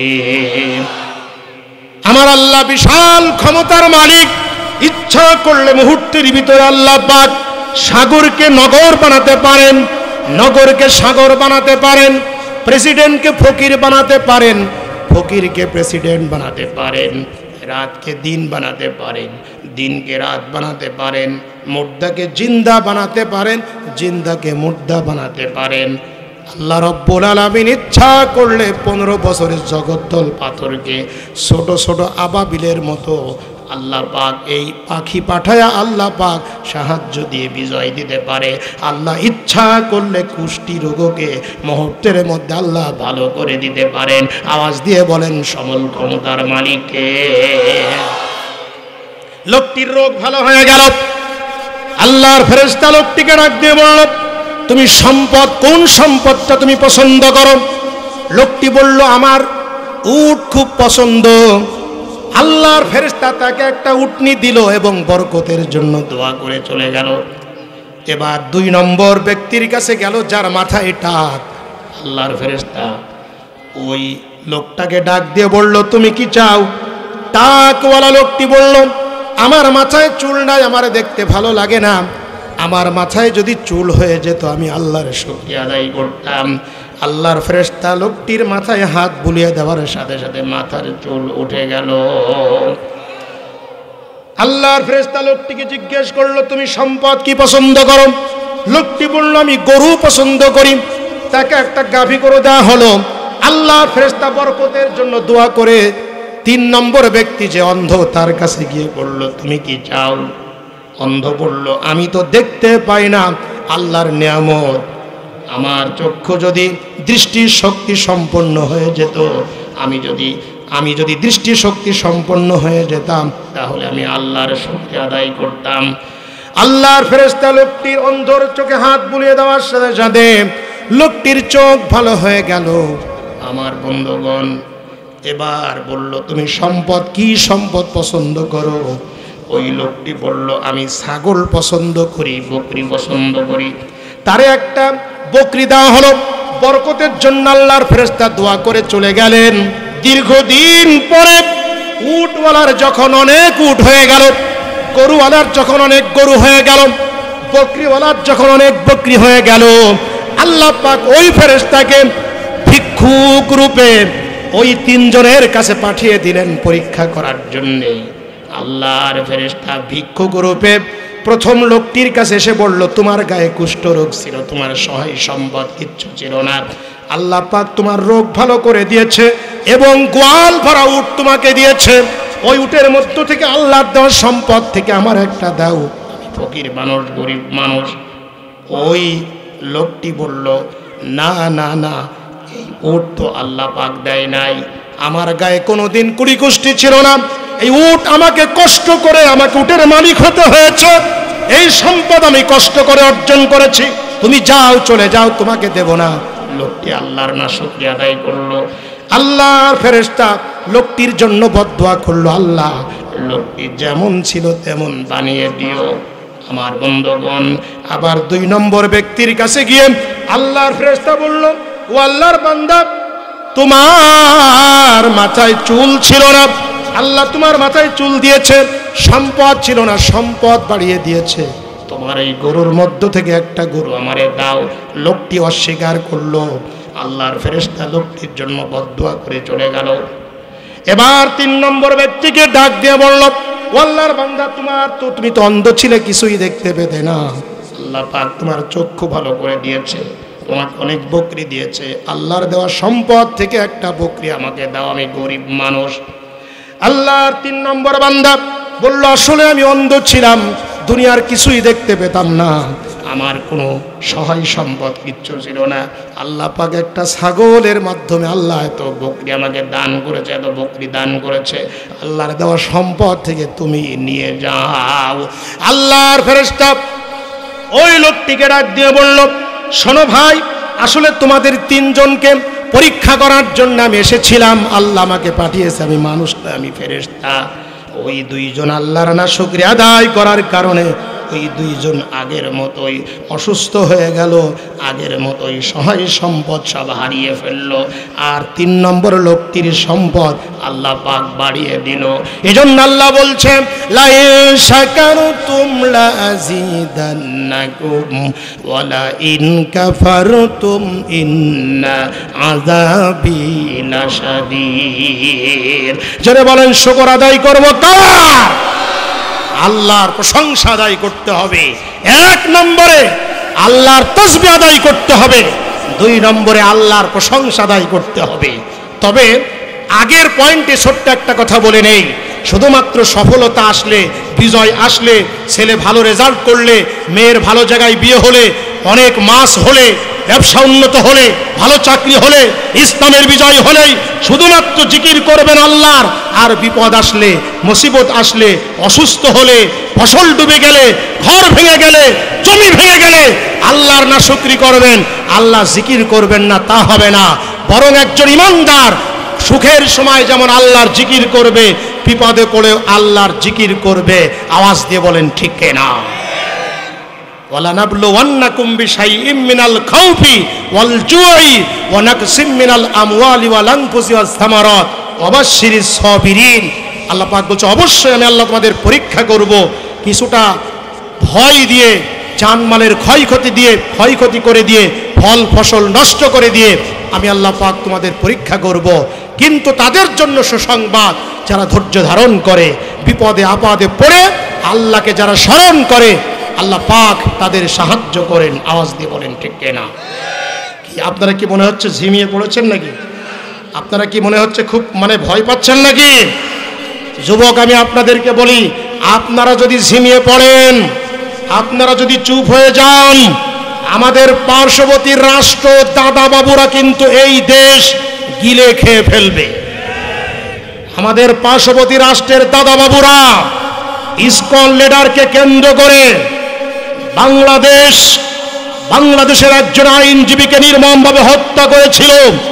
শুধু তাই নয়, বাংলাদেশে ওরা ঢুকতে চেয়েছিল, বাংলার নওজোয়ান বিজিবি তাদের ঢুকতে দেয় নাই। ওই দাদা বাবুরা ঢুকতে না পেরে বাংলাদেশের দূতাবাসে আক্রমণ করেছিল। দূতাবাসে আক্রমণ করেও তাদের মনের ঝাল মিটে নাই, বরং তারা বাংলার লাল সবুজের পতাকায় আগুন দিয়েছিল, বাংলার লাল সবুজের পতাকায় জুতা মেরেছিল। আমরা আজকের এই ভোলার 13 দিন ব্যাপী তাফসীর মাহফিল থেকে ওই ভারতকে জানিয়ে দিতে চাই, বাংলাদেশের লাল সবুজের পতাকায় আগুন দেওয়ার অর্থ হলো বাংলাদেশের 20 কোটি মানুষের কলিজা আগুন দিয়েছ। আওয়াজ দিয়ে বলেন ঠিক কিনা? বাংলার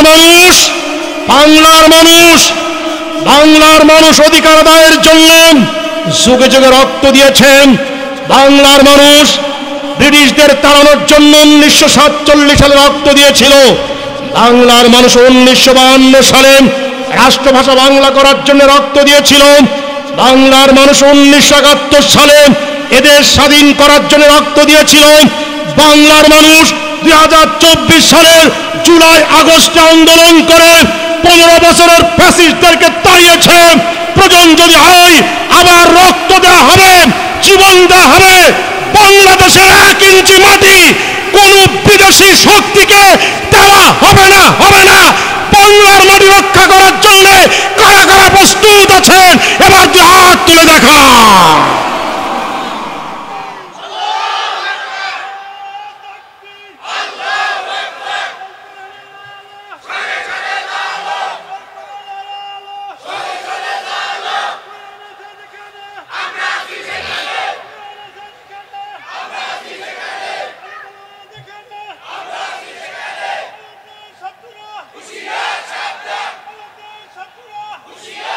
মাশাআল্লাহ। খুব স্পিড, মাশাআল্লাহ। আল্লাহ পাক আমার চাচাকে হযরত আবু বকর রাদিয়াল্লাহু তাআলা আনহুর সঙ্গে জান্নাত দিও, আমিন বলেন সকলে। আপনারা কি বিরক্ত হচ্ছেন নাকি, কষ্ট পাচ্ছেন নাকি? আমি কি দোয়া করব না আর 15-20 মিনিট বলবো? বলা যাবে ইনশাআল্লাহ? কারা কারা শুনবেন না একটু হাত তোলেন। 7-8 জন না? মাশাআল্লাহ, সবাই শুনবে। সম্মানিত ভাইরা আমার, আসল আমি আপনাদেরকে বলছিলাম যে আল্লাহর সাহায্য এবং বিজয় যখন আসবে, সফলতা যখন আমরা পাবো, তখন আমাদেরকে আল্লাহর জিকির করতে হবে। জিকির শুধুমাত্র সফলতা নয়, বিপদ আপদ মুসিবত দুঃখ কষ্ট বালা মুসিবত আসলেও আমার আল্লাহকে স্মরণ করতে হবে। আওয়াজ দিয়ে বলেন ঠিক কেনা? ওই যে হযরত ইউনূস আলাইহিস সালাম মাছের পেটের মধ্যে বিপদে পড়ে আওয়াজ দিয়ে বলেন স্মরণ করেছিলেন কাকে? সবার জানেন, হযরত ইউনূস আলাইহিস সালাম বিপদে পড়েছিলেন, মুসিবতে পড়েছিলেন। হযরত ইউনূস আলাইহিস সালাম নিজ অঞ্চল থেকে আরেকটা এলাকায় যাওয়ার জন্য স্টিমারে চড়েছিলেন। যখন স্টিমার নদীর মাঝখানে গেল, সাগরের মাঝখানে গেল, স্টিমার সামনের দিকে আর যায় না, পিছনে আসে না, তুফানের মধ্যে পড়ে গেল। আমার বন্ধুগণ, মানুষ সকলেই অস্থির হয়ে পড়ল। গায়েব থেকে আওয়াজ আসলো, যতক্ষণ পর্যন্ত স্টিমার থেকে একজন মানুষকে সাগরের ভিতরে ফেলে দেওয়া না হবে ততক্ষণ পর্যন্ত স্টিমার সামনের দিকে চলবে না। লটারি করা হলো, হযরত ইউনূস আলাইহিস সালামের নাম উঠল। পরপর 3 বার লটারি করার পরেও হযরত ইউনূস আলাইহিস সালামের নাম উঠল। হযরত ইউনূস আলাইহিস সালাম তিনি আর দেরি করলেন না, নিজেই সাগরের ভিতরে ঝাঁপ দিলেন। আর যখনই ঝাঁপ দিলেন তখন বিশাল বড় দরিয়া সাগরের বুক চিরে বড় একটা মাছ এসে হযরত ইউনূস নবীকে গিলে ফেলল। হযরত ইউনূস নবী পানির ভিতরে একটা অন্ধকার, মাছের পেটের ভিতরে একটা অন্ধকার, বিপদে পড়ে মুসিবতে পড়ে কোনো জায়গায় কারো কাছে সাহায্য চান নাই, বরং সাহায্য চেয়েছিলেন। চিল্লা বলেন কার কাছে? হযরত ইউনূস আলাইহিস সালাম বলেছিলেন, লা ইলাহা ইল্লা আনতা সুবহানাকা ইন্নী কুনতু মিনাজ জালিমিন। আরেকবার পড়ুন, লা ইলাহা ইল্লা আনতা সুবহানাকা ইন্নী কুনতু মিনাল জালিমিন। হে আল্লাহ, আপনি ছাড়া কোনো ইলাহ নাই, আপনি পুত পবিত্র, আমি আমার নফসের উপরে জুলুম করেছি। ও আল্লাহ, তুমি আমাকে সাহায্য করো। হযরত ইউনূস আলাইহিস সালাম যখন আল্লাহর কাছে বিপদে পড়ে সাহায্য চাইলেন, আল্লাহ পাক রব্বুল আলামিন ইউনূস আলাইহিস সালামের ডাকে সাড়া দিয়েছিলেন। আল্লাহ পাক বললেন, ফাস্তাজাবনা লাহু ওয়া নাজ্জাইনাহু মিনাল গাম্মি ওয়া কাযালিকা নুনজিল মুমিনিন। আল্লাহ বলেন, আমি ইউনূসের ডাকে সাড়া দিলাম, মাছকে অর্ডার করলাম, মাছ তুমি সাগরের কিনারে চলে যাও। মাছ সাগরের কিনারায় গেল, ইউনূস আলাইহিস সালামকে বমি করলো, ইউনূস নবীও বাঁচলো, মাছও বাঁচলো।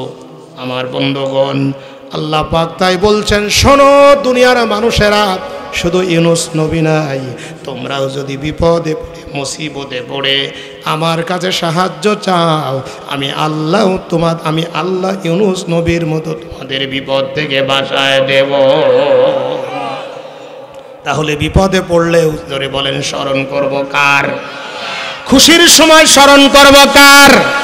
বিজয় হলে স্মরণ করব কার? বিপদে পড়েছিলেন হযরতে ইব্রাহিম আলাইহিস সালাম, সাহায্য চেয়েছিলেন, যারা বলেন কার কাছে? হযরত ইব্রাহিম আলাইহিস সালামকে আগুনের মধ্যে নমরুদ ফেলে দেওয়ার পরিকল্পনা করল। ওই সময় আল্লাহর ফেরেশতা জিবরিল আমিন এসে বলল, ও ভাই, ও ইব্রাহিম, আমার কাছে সাহায্য চাও, আমি আমার পাখা দিয়ে আগুনগুলো নিভায়ে দেব। হযরত ইব্রাহিম আলাইহিস সালাম জিবরিল আমিনের কাছে সাহায্য চান নাই, বরং তিনি বলেছিলেন, ইন্না সলাতি ওয়া নুসুকি ওয়া মাহইয়ায়া ওয়া মামাতি লিল্লাহি রাব্বিল আলামিন। আমার জীবন, আমার মরণ, আমার জিন্দেগি ইয়া ইলাহি, ইয়া ইলাহি কবুল করো আমার বন্দেগি। আমার জীবন, আমার মরণ, আমার জিন্দেগি। জোরে বলেন, ইবাদত হবে কার জন্য? সাহায্য চাবো কার কাছে? বিপদ থেকে বাঁচাতে পারেন কে? হযরত ইব্রাহিম আলাইহিস সালাম বললেন, আমার নামাজ, আমার কুরবানি, আমার জীবন, আমার মৃত্যু একমাত্র আল্লাহর হাতে। আমি আল্লাহর কাছে সাহায্য চাই। ও জিবরাইল, আমি তোমার কাছে সাহায্য চাই না। আল্লাহ পাক খুশি হয়ে গেলেন যখন ইব্রাহিম আলাইহিস সালামকে আগুনের মধ্যে ফেলে দেওয়া হলো। তখন ওই আগুন ইব্রাহিম আলাইহিস সালামকে জ্বালাতে পারে না। মানুষ ফুল বাগিচায় গেলে যেমন আনন্দ উল্লাস করে, হযরত ইব্রাহিম আলাইহিস সালাম আগুনের ভিতরে আনন্দ চিত্তে ঘোরাফেরা করে। নমরুদের খুব রাগ হলো। নমরুদ আগুনের দিকে তাকিয়ে ডাক দিয়ে বলল, আগুন, তোর কি দাহ্য শক্তি, তোর কি জ্বালানো শক্তি, তোর কি পোড়ানো শক্তি সব বন্ধ হয়ে গেল নাকি? আমার দুশমনকে কেন জ্বালাতে পারিস না? আগুনের ভিতর থেকে জবাব আসলো, নমরুদ, আমার ভিতরে দাহ্য শক্তি, জ্বালানো শক্তি, পোড়ানো শক্তি আছে কি নাই যদি প্রমাণ করতে চাস, টেস্ট করতে চাস, তুই একটু নিজে এসে দেখ।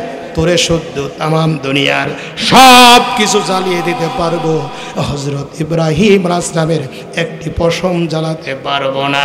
তাহলে বোঝা গেল বিপদ আপদে মুসিবতে আর সুখে দুঃখে সর্ব অবস্থায় চিল্লা বলেন আমাদের সাহায্য চেতে হবে কার কাছে? জোরে বলেন, জিকির করব কার? আল্লাহর জিকির করতে হবে, আল্লাহকে স্মরণ করতে হবে। আল্লাহর বান্দা, আল্লাহকে এই জন্য সর্ব অবস্থায় ডাকতে হবে, তার কারণ আমাকে কবরে যাওয়াই লাগবে। আওয়াজ দিয়ে বলেন ঠিক কিনা? কবরটা কি, আপনারা বলেন, কবরটা কি খুব সহজ জায়গা না কঠিন জায়গা? একটু ঘরের মধ্যে লাইট বন্ধ করে দেবেন, অন্ধকারের মধ্যে চোখ দুইটা বন্ধ করে একটু চিন্তা করবেন, আমাকে এই তো কবরের মধ্যে রেখে দেওয়া হলো, উপরে খাপাসি দেওয়া হলো, এবার বাঁশের ছেঁচা দেওয়া হলো, কলের পাতা দেওয়া হলো, চট দেওয়া হলো, মাটি দেওয়া হলো, সব মাটি দিয়ে লোকজন চলে গেল। আমি একা, আমি একা, আমি কিভাবে থাকবো? কবর হয়তো জাহান্নামের গর্ত হবে অথবা জান্নাতের টুকরা হবে। ওই কবরে কি করে একা একা থাকবো? কবরের কথা মাঝে মধ্যে একটু চিন্তা করেন। সম্মানিত ভাইরা, শহীদদের লাশ কবরের মধ্যে পচে না, নবীদের লাশ কবরের মধ্যে পচে না, কিন্তু সাধারণ মানুষকে যখন কবরের মধ্যে রাখা হয়, বিজ্ঞানীরা সাধারণ মানুষের লাশ নিয়ে গবেষণা করেছে, সাধারণ মানুষকে যখন কবরের মধ্যে রাখা হয়, কবরে রাখার মাত্র 6 দিন পর হাতে পায়ের নখগুলো সব পড়ে যাবে। কবরে রাখার মাত্র 9 দিন পর মাথার চুলগুলো সব পড়ে যাবে। কবরে রাখার মাত্র 17 দিন পর ঠাস করে পেটটা ফেটে যাবে। কবরে রাখার 60 দিন পর গায়ের গোশতগুলো হাড় থেকে আলাদা হয়ে যাবে। 6 দিন পরে নখ খসে যাবে, 9 দিন পরে চুল। কবরে গায়ের সামান নিতে কইর না কেউ ভুল, কবর জায়গা ভালো নয়, কবর জায়গা ভালো নয়। আমল দিয়ে কবরে গিয়ে সাজিয়ে নিতে হয়। কি বলেন ঠিক কিনা? আমল লাগবে কি লাগবে না? আমার নামাজ লাগবে, রোজা লাগবে, জিকির লাগবে, তাসবিহ লাগবে, তাহাজ্জুদ লাগবে। আমল ছাড়া আল্লাহর জান্নাতে যেতে পারবো না, আমল ছাড়া কবরে নাজাত হবে না, হবে না। আওয়াজ দিয়ে বলেন ঠিক কিনা? 17 দিন পেটে শেষ পোকার খাদ্য হবে, 60 দিন পরে গোশত থাকবে না, কঙ্কাল পড়ে রবে। ও ও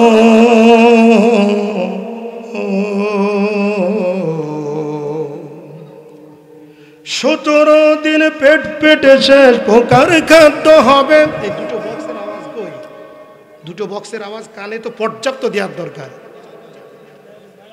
17 দিন পেট পেটে শেষ পোকার খাদ্য হবে। 60 দিন পরে গোশত থাকবে না, কঙ্কাল পড়ে রবে। 90 দিন হাড়গুলি সব, 90 দিন হাড়গুলি সব আলাদা হয়ে রয় কবর। জায়গা ভালো নয় কবর, বলেন জায়গা ভালো নয়। আমল দিয়ে কবরে গিয়ে সাজিয়ে নিতে হয় কবর। জায়গা ভালো নয়, আমল দিয়ে কবরে গিয়ে সাজিয়ে নিতে হয়। দেহের চেয়ে অহম বাড় লাভেলার সার পাহাড়। হিংসায় জল বিবেক হলো নফসের কালো আহার। দেহের চেয়ে অহম বাড় লাভেলার সার পাহাড়। হিংসায় জল বিবেক হলো নফসের কালো আহার। হামান কারণ সবারই এই, হামান কারণ সবারই এই পরিণতি পরিচয় কবর। জায়গা ভালো নয় কবর, জায়গা ভালো নয়। আমল দিয়ে কবরে গিয়ে সাজিয়ে নিতে হয়। 6 দিন পরে নখ কষে যাবে, 9 দিন পরে চুল। কবরে গায়ের সামানে নিতে কইর না কেউ ভুল কবর। জায়গা ভালো নয় কবর, জায়গা ভালো নয়। আমল দিয়ে কবরে গিয়ে সাজিয়ে নিতে হয়। আল্লাহ আমাদেরকে আল্লাহর স্মরণ করা, আল্লাহ জিকির করার তৌফিক আল্লাহ দান করেন, আল্লাহর প্রশংসা করার তৌফিক দান করেন। চিল্লা বলেন আমিন। সম্মানিত ভাইরা আমার, তাহলে 1 নম্বর আল্লাহর জিকির, আল্লাহর তাসবিহ, 2 নম্বর আল্লাহর প্রশংসা, 3 নম্বরে ইস্তেগফার পড়তে হবে বেশি বেশি, আল্লাহর কাছে তওবা করতে হবে, অনুতপ্ত হতে হবে, অনুশোচনা করতে হবে, নিজের গুনাহের জন্য আল্লাহর কাছে চোখের পানি ছেড়ে দিয়ে কাঁদতে হবে। আওয়াজ দিয়ে বলেন ঠিক কিনা? চোখের পানি ছাড়া জাহান্নামের আগুন ঠান্ডা হবে না, হবে না, হবে না। আপনি যদি আল্লাহর ভয়ে, গভীর রাত কেউ যেখানে নেই, আপনি একা আছেন, ওই সময় যদি আল্লাহর ভয়ে, জাহান্নামের ভয়ে, কবর আযাবের ভয়ে 2 ফোঁটা যদি আপনার চোখ দিয়ে পানি পড়ে, ওই চক্ষু জাহান্নামের আগুন কখনো স্পর্শ করবে না। আল্লাহর কাছে তওবা করতে হবে। যখন আল্লাহর পক্ষ থেকে সাহায্য, বিজয় আসবে, সফলতা আসবে, অহংকার করা যাবে না। অহংকার হলো আল্লাহর চাদর। যারা অহংকার করে তারা আল্লাহর চাদর নিয়ে টানাটানি করে। আওয়াজ দিয়ে বলেন ঠিক কিনা? 15 বছরে অহংকার করেছে, অহংকার করেছে। অহংকারকারী কখনো জান্নাতে প্রবেশ করবে না। অহংকার করেছিল, অহংকার করেই তো আলেমদেরকে কথায় কথায় রাজাকার, আলবদর, জঙ্গি, মৌলবাদ বলে গালি দিত। এমনকি বিশ্বনন্দিত মুফাসসিরে কোরআন, আল্লাহর ওলি, কোটি জনতার হৃদয়ের স্পন্দন, যার হাতে হাত দিয়ে হাজার হাজার মানুষ কালিমা পড়ে মুসলমান হয়েছে, সে আল্লামা দেলওয়ার হোসেন সাঈদী নঙ্গরাল্লাহু মারকাদাহু ওয়া জাআলাল জান্নাত মাসওয়াহু, হুজুরকে 13 বছর নির্মমভাবে জেলখানায় অত্যাচার করে নির্মমভাবে হুজুরকে হত্যা করা হয়েছে। আওয়াজ দিয়ে বলেন ঠিক কিনা? আমরা ওই হত্যাকারীদের বিচার বাংলার জমিনে, যারা নির্মমভাবে আল্লাহর ওলিকে হত্যা করেছে, ওই হত্যাকারীদের বিচার আমরা চাই। আওয়াজ দিয়ে বলেন ঠিক কিনা?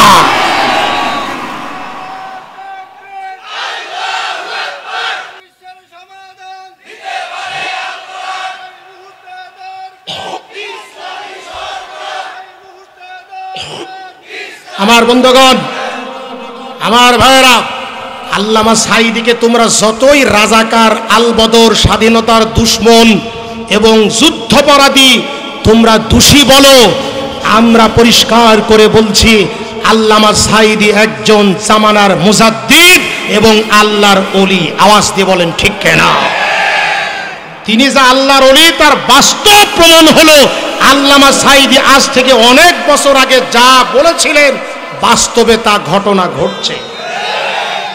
সাইদি সাহেব বলেছিলেন যে আমাদেরকে মুসল্লিদেরকে ধরতেছ, মুসল্লিদের জেলে দিচ্ছ, আলেমদের জেলে দিচ্ছ, আলেমদের গ্রেফতার করছ, সময় আসবে এমন পালাবার জন্য ইঁদুরের গর্ত পাবা না। আল্লামা সাইদি যা বলেছিল তাই বাস্তবে হলো।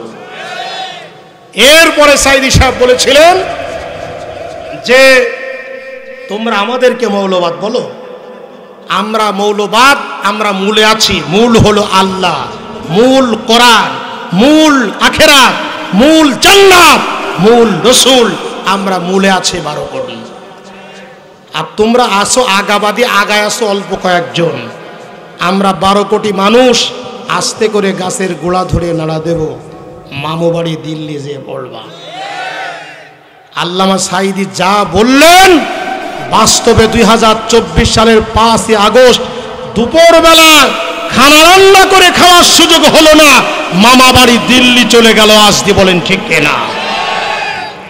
আল্লামা সাইদি যা বলেছেন বাস্তবে ঘটছে, সুতরাং উনি একজন আল্লাহর ওলি, এতে কোনো সন্দেহ নাই।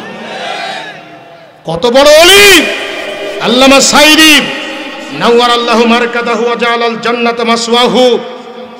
হুজুরের হাতে হাত দিয়ে অনেক অমুসলিম মুসলমান হয়েছে, অনেক মদখোর মদ ছেড়ে দিয়েছে, অনেক জিনাকার জিনা ছেড়ে দিয়েছে, অনেক বেনামাজি নামাজি হয়েছে, অনেক দাড়ি চাষা মানুষ দাড়ি রেখেছে, অনেক মানুষ সন্ত্রাসীরা সন্ত্রাসী ছেড়ে দিয়ে আল্লাহর পথ পেয়েছে। সুবহানাল্লাহ বলে সে বলে।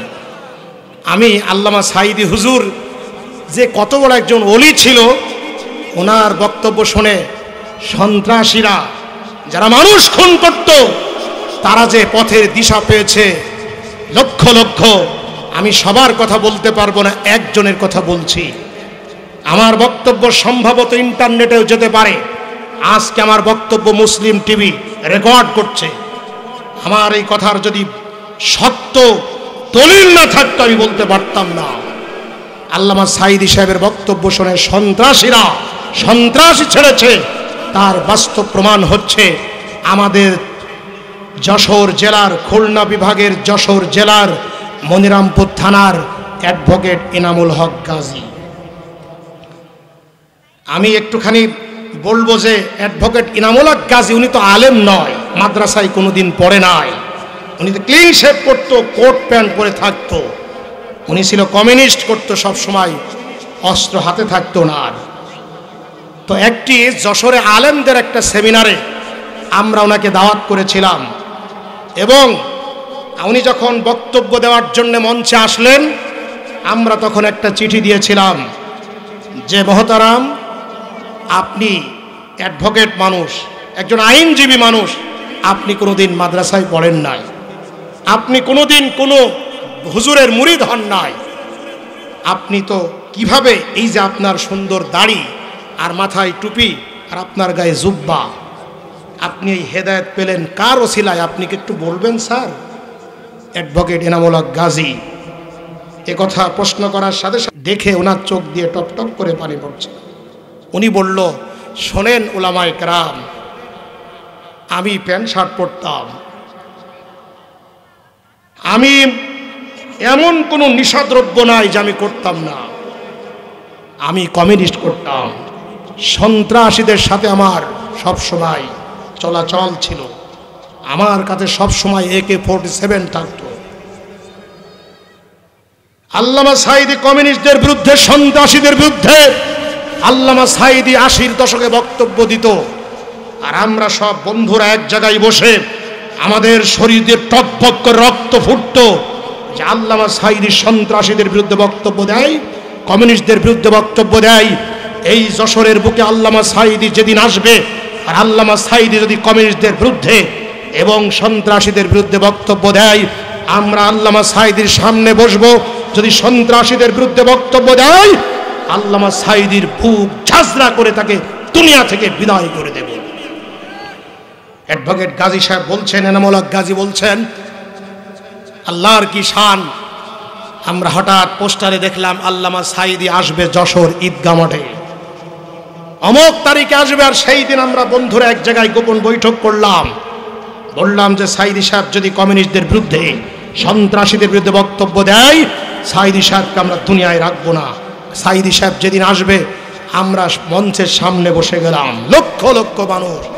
আল্লামা সাঈদী সাহেব আসলো, মঞ্চে বসলো। মঞ্চে বসার পর কোরআনের তাফসীর শুরু করলো। এক পর্যায়ে আল্লামা সাঈদী বক্তৃতার মাঝে কমিউনিস্টদের বিরুদ্ধে, সন্ত্রাসীদের বিরুদ্ধে বক্তব্য দেওয়া শুরু করলো। উনি বলছেন আর কাঁদতেছে, উনি বলছেন শোনেন উলামায়ে কেরাম। আল্লামা সাঈদী বক্তব্যের মাঝে বলল, ও সন্ত্রাসীরাম শুনে নাও, তুমি লিখে নাও কাগজ আর কলম দিয়ে, তুমি যদি কারো মায়ের কোল খালি করে থাকো, অল্প দিনের মধ্যেই তোমার মায়ের কোল খালি হবে। তুমি যদি কারো স্ত্রীকে বিধবা করে থাকো, তোমার স্ত্রীও কদিন পরে বিধবা হবে। তুমি যদি কোনো সন্তানকে এতিম করে থাকো, তোমার সন্তান এতিম হবে।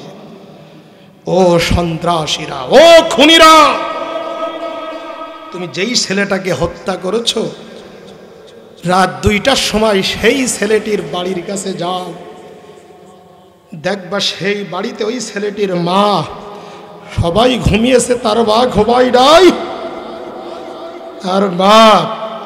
তার মায়ের আত্মচিৎকারে আকাশ বাতাস ভারী হয়ে যাচ্ছে। তার মা বলছে, আল্লাহ আমার সন্তানকে যারা মেরেছে, আল্লাহ তুমি তাদের বিচার করো। আল্লাহ আমার সন্তানকে আমি দুনিয়ায় আর পাবো না, আখেরাতে আমার সন্তানকে আমার সঙ্গে দেখা দিও।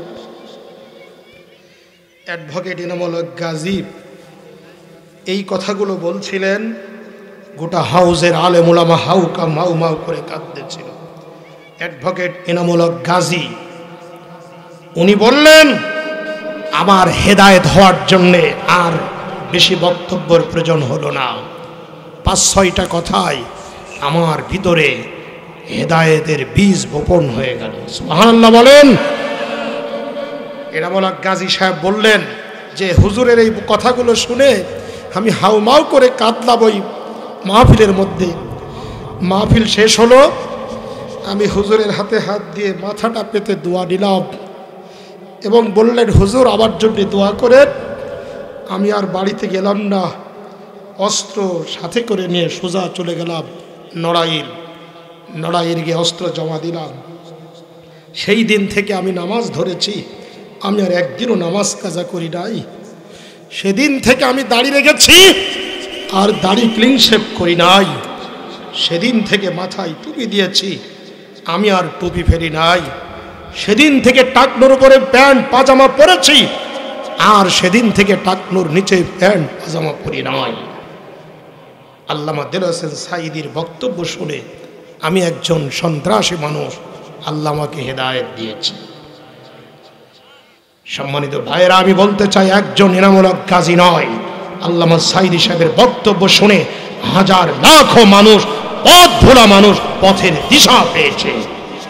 অতএব আমরা বলতে চাই, আল্লামা সাঈদী রাজাকার নয়, আল্লামা সাঈদী 1000 বছরের শ্রেষ্ঠ বাঙালি। চিল্লা বলেন ঠিক কিনা? সম্মানিত ভাইয়েরা, আল্লামা সাঈদী একজন জনপ্রিয় ব্যক্তি ছিলেন। আল্লামা সাঈদী ছিলেন আল্লাহর একজন সৈনিক, শাহাদাতের তামান্না করতেন সব সময়। তিনার উপরে যখন হামলা করা হতো 80-র দশকে, আল্লামা সাঈদী ওই সময় তিনি বলেছিলেন, আমার উপরে যদি হামলা করা হয় আর আল্লাহ রাব্বুল আলামিন যদি আমার শাহাদাতের মৃত্যু নসিব করেন, আল্লাহর কাছে আমার দোয়া থাকবে, আল্লাহ আমার রক্ত লিরিহান শিখা হোক, এই জালেমদের জড়িয়ে পুড়িয়ে ছারখার করে বাংলার জমিনে কালিমার পতাকা উড্ডীন করে দিও। এই হচ্ছে আল্লামা সাঈদী। আল্লামা সাঈদী বলেছিলেন, আমি মুসলমান, আমি আল্লাহর ফুল, আমাকে প্রস্ফুটিত হওয়ার জন্য ভোরের বাতাসের দরকার নাই, আমার জন্য দরকার বদরের উহুদের একটা রক্তে রাঙা জামা। বদর উহুদের একটি জামা যদি আমার গায়ে পরিয়ে দেওয়া হয় তামাম বিশ্ব আমি বিস্ফোরিত হয়ে পড়ব। সুতরাং আমরা পরিষ্কার করে বলতে চাই, অহংকার করে তোমরা আলেমদেরকে নির্যাতন করেছো, আলেমদের জঙ্গি বলে গ্রেফতার করেছো। আল্লাহকে ভয় করো, তওবার দরজা খোলা আছে। আল্লাহ বলছে লা তাকনাতু মির রাহমাতিল্লাহ, আমার রহমত থেকে নিরাশ হও না, নিশ্চয় আমি আল্লাহ তোমাদের ক্ষমা করে দেব। সুবহানাল্লাহ বলেন সকলে। এই জন্য আল্লাহর কাছে সর্বশেষ কথা এটা বলে শেষ করছি, তওবা করতে হবে। ইয়া আইয়ুহাল্লাযীনা আমানু তুবু ইলাল্লাহ তাওবাতান নাসুহা। ও ঈমানদার, আল্লাহর কাছে তওবা করো, আন্তরিকভাবে তওবা করো। সুবহানাল্লাহ বলেন সকলে। বান্দা যদি আল্লাহর কাছে মাপ চায়, আমার আল্লাহ এত খুশি হয়। কোন বান্দা হারানো পশু পাওয়ার পরে যেমন খুশি হয়, আল্লাহ পাক তার থেকেও বেশি খুশি হয়ে যায় বান্দা যখন আল্লাহর কাছে মাপ চায়, আল্লাহর কাছে ক্ষমা চায়, আল্লাহর কাছে চোখের পানি ছেড়ে কান্নাকাটি করে, আল্লাহ পাক তার উপরে খুশি হয়ে যায়। সুবহানাল্লাহ বলেন সকলে। সম্মানিত ভাইরা, আল্লাহ পাক ভালোবাসা মায়া মোহাব্বতকে 100 ভাগ করে 1 ভাগ তামাম পৃথিবীর সমস্ত প্রাণী জগৎকে, মানুষ, জিন, পশু পাখি সকলের মধ্যে আল্লাহ পাক 1 ভাগ ভালোবাসা দিয়েছে। আর আল্লাহর কাছে রেখেছেন আল্লাহ পাক 99 ভাগ মায়া দয়া। সুবহানাল্লাহ বলেন সকলে। এই কিঞ্চিত পরিমাণ ভালোবাসার মধ্য থেকে সামান্য একটু ভালোবাসা আমার আপনার মায়ের কলিজার মধ্যে আল্লাহ দিয়েছে। তাই দেখবেন সন্তান যত অপরাধ করুক, ওই মার কাছে গিয়ে একবার যদি সন্তান মা বলে ডাকে, ওই মা সব ভুলে যায়। সুবহানাল্লাহ বলে। মা মাফ করে দেয়, ক্ষমা করে দেয়। এই জন্য আল্লাহর কাছে আমাদের তওবা করা উচিত। আচ্ছা বলেন তো, আল্লাহর নবী মুহাম্মদ সাল্লাল্লাহু আলাইহি ওয়াসাল্লাম সহ কোন নবী, একজন নবীর জীবনে কি একটি গুনাহ ছিল? কোন নবী গুনাহ করেন নাই। নবীরা নবী হওয়ার আগেও মাসুম, নবী হওয়ার পরেও মাসুম। সুবহানাল্লাহ বলেন। আল্লাহ নবী সাল্লাল্লাহু আলাইহি ওয়াসাল্লাম বেগুনাহ মাসুম। সেই নবী সাল্লাল্লাহু আলাইহি ওয়াসাল্লাম প্রত্যেকদিন কমপক্ষে 100 বার ইস্তেগফার করতেন, আল্লাহর দরবারে তওবা করতেন।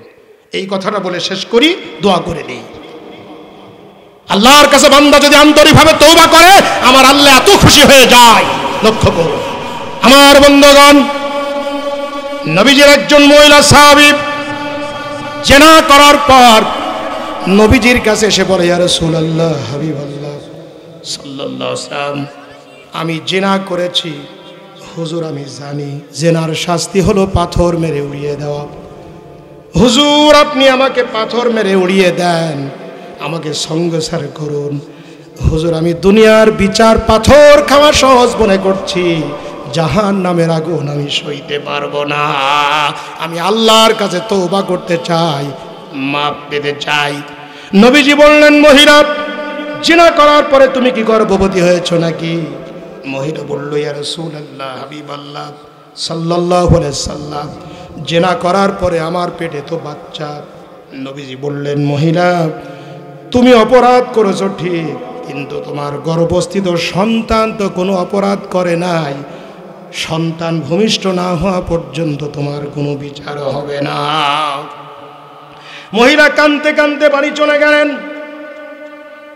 আল্লাহ রাসূলের এই মহিলা সাহাবী বাড়িতে যে ঘুমাই না, গভীর রাত্রে উঠে তাহাজ্জুদ নামাজ পড়ে আল্লাহকে ডাক দিয়ে বলে, আল্লাহ দুনিয়ায় শাস্তি না নিয়ে যদি মরণ হয় তাহলে তো জাহান্নামে যাওয়া লাগবে। আল্লাহ দুনিয়ার এই শাস্তি না নিয়ে যেন আমার মরণ না হয়, আমি তওবা করতে চাই। ওই মহিলার কিছুদিন পরে বাচ্চা ভূমিষ্ঠ হলো। ওই বাচ্চাকে কোলে করে নিয়ে নবীজির সামনে আসলেন, ডাক দিয়ে বলেন, নবী গো, আপনি বলেছিলেন বাচ্চা ভূমিষ্ঠ হওয়ার পরে বিচার করবেন, এখন তো আমার বাচ্চা হয়েছে, হুজুর আপনি বিচার করে দেন। নবীজি বললেন, মহিলা তুমি অপরাধ করেছো ঠিক, কিন্তু তোমার কলিজার টোরা সন্তান বেগুনা মাসুম, তো কোনো অপরাধ করে নাই। 2.5 বছর হক আছে, তোমার বুকের দুধ পান করবে। যাও, তোমার এই সন্তান একা না খাওয়া পর্যন্ত যখন খেতে শিখবে তখন তোমার বিচার করা হবে। মহিলা কান্দে কান্দে বাড়ি চলে গেল। সন্তানকে লালন পালন করে রাতের বেলায় তাহাজ্জুদ নামাজ পড়ে আল্লাহর কাছে কান্নাকাটি করে, রব্বুল আলামিন দুনিয়ার বিচার না হওয়া পর্যন্ত যেন আমার মরণ না হয়ে যায়। কিছুদিন পরে মহিলা কলিজা তোরা সন্তানের হাতে একটা রুটি দিয়ে নবীজির সামনে এসে বলছে, রাসূলুল্লাহ হাবিবাল্লাহ, আমার সন্তান খাওয়া শিখেছে, আপনি আমার বিচার করে দেন। আমার যদি বিচার না হয়ে মরণ হয় জাহান্নামে যেতে হবে। নবীজি বললেন, সাহাবীরা, এই মেয়ে লোকটির সন্তানটাকে তোমরা ধরো, এই মেয়ে লোকটির সন্তানকে ধরো, সন্তানটাকে আদর করো, খুব মহব্বত করো। এবার নবীজি বললেন, সাহাবীরা, এই মহিলাকে তোমরা বুক পর্যন্ত গেড়ে দাও, মাটির ভিতরে গর্ত করা হলো, মহিলাকে বুক পর্যন্ত মাটির ভিতরে গেড়ে দেওয়া হলো। এরপরে সাহাবীরা চতুর্দিক থেকে পাথর মারা শুরু করলো। এক পর্যায়ে একজন সাহাবী সি সি বলে ভর্ৎসনা করলো, ঘৃণা করলো। নবীজি বললেন, সাহাবী, তুমি কেন ঘৃণা করলে, কেন নাক ছিটকালে? ওই সাহাবী বলল, হুজুর, ওই জিনাকারিনী মহিলা, খারাপ মহিলা, তার রক্ত আমার গায়ে পড়েছে, এই জন্য আমি ঘৃণা করেছি। মহিলার রক্ত কেন আমার গায়ে পড়লো? সে তো গুনাহগার, সে তো জিনাকার, সে তো খারাপ মহিলা। নবীজি বললেন, ও সাহাবী, তুমি ওই মেয়ে লোকটাকে দেখে ঘৃণা করো না। শুনে রাখো, ওই মেয়ে লোকটি আল্লাহকে এমন ভয় করেছে, ওই মেয়ে লোকটি আল্লাহর দরবারে এমন তওবা করেছে, তার যদি তার সওয়াবগুলো, তার তওবাগুলো যদি মক্কা মদিনার অনেকগুলি গুনাহগারদের মাথায় ভাগ করে দেওয়া হয়, তারপরে অনেকগুলি গুনাহগারদের গুনাহ আল্লাহ মাফ করে দেবে। এই জন্য ভাইরা আমার শুন, ইদা জাআ নাসরুল্লাহি ওয়াল ফাত, যখন আল্লাহর সাহায্য এবং বিজয় আসবে, ওয়ারাআইতান নাসা ইয়াদখুলুনা ফি দীনিল্লাহি আফওয়াজা, তখন দলে দলে মানুষ ইসলামের পতাকা তলে আসবে। আমরা দেখতে পাচ্ছি, এতদিন হয়তো বোঝা যেত না, কিন্তু 5ই আগস্টের পরে দেখতে পাচ্ছি বাংলার জমিনে দলে দলে মানুষ ইসলামে আন্দোলনে যোগদান করছে। আওয়াজ দিয়ে বলেন ঠিক কিনা? এই জন্য আমাদের এখন এক হয়ে যেতে হবে। আওয়াজ দিয়ে বলেন ঠিক কিনা?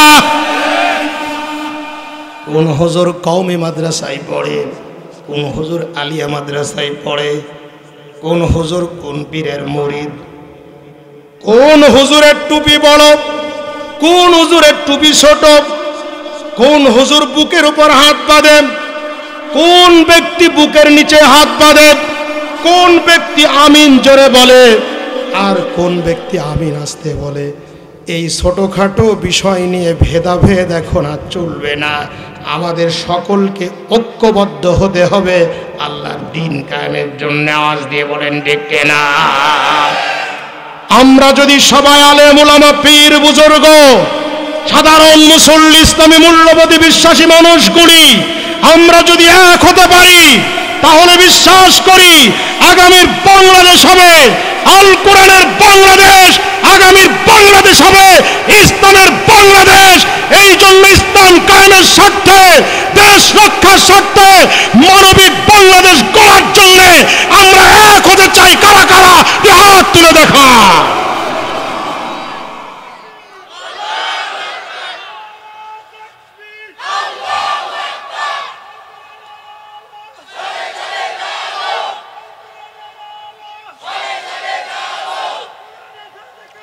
আল্লাহ আমাদের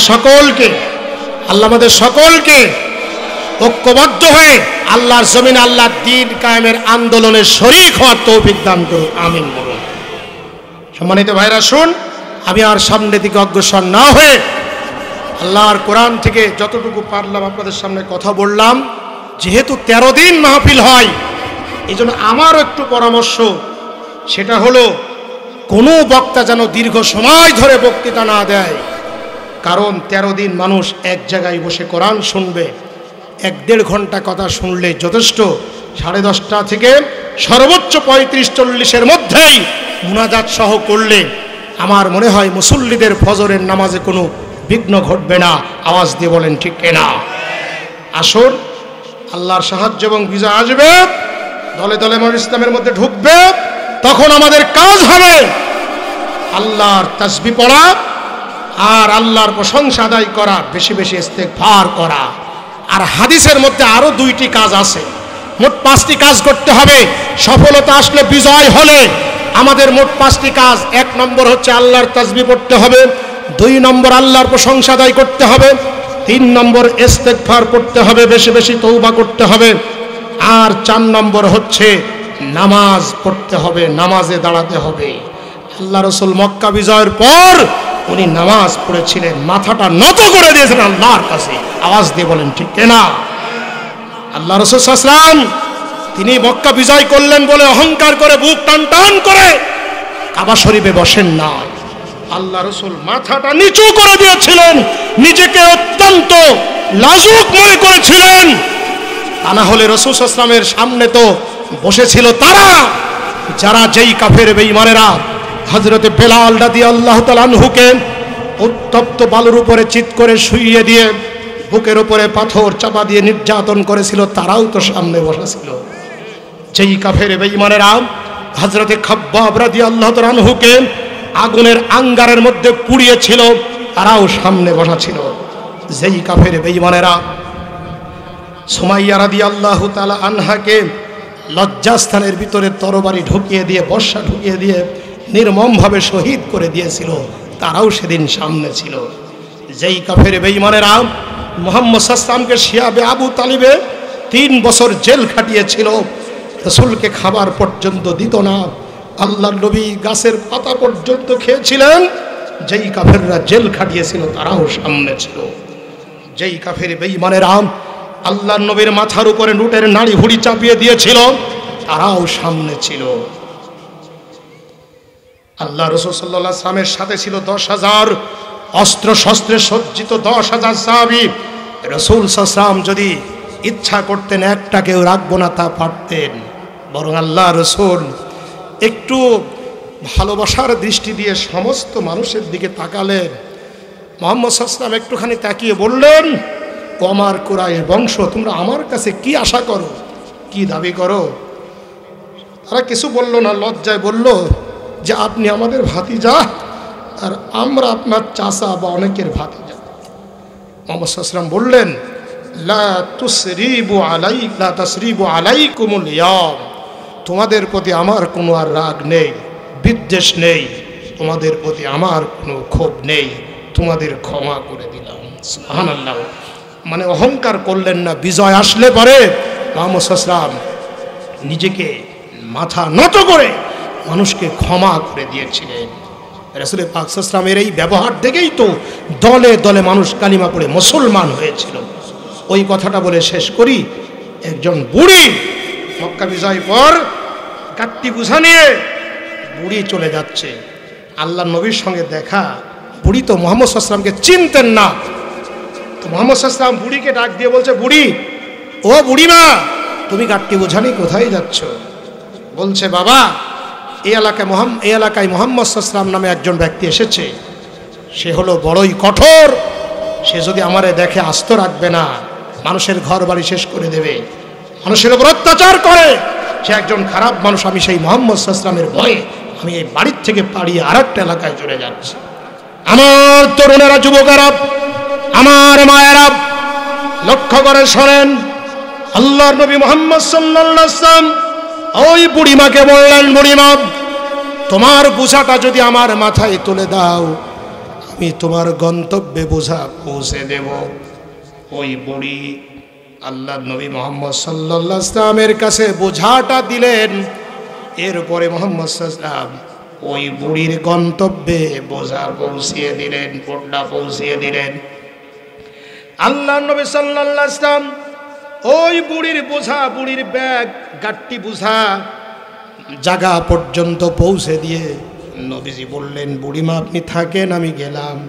ওই বুড়িমা আল্লাহর নবীকে তো চেনে না, ডাক দিয়ে বলছে, বাবা, তোমার মতো যুবক, এত সুন্দর যুবক আমি তোমাকে কয়েকটা উপদেশ দেব, ভালো করে শোনো। আল্লাহর নবী কান খাড়া করে বলছে, ঠিক আছে বুড়িমা বলুন।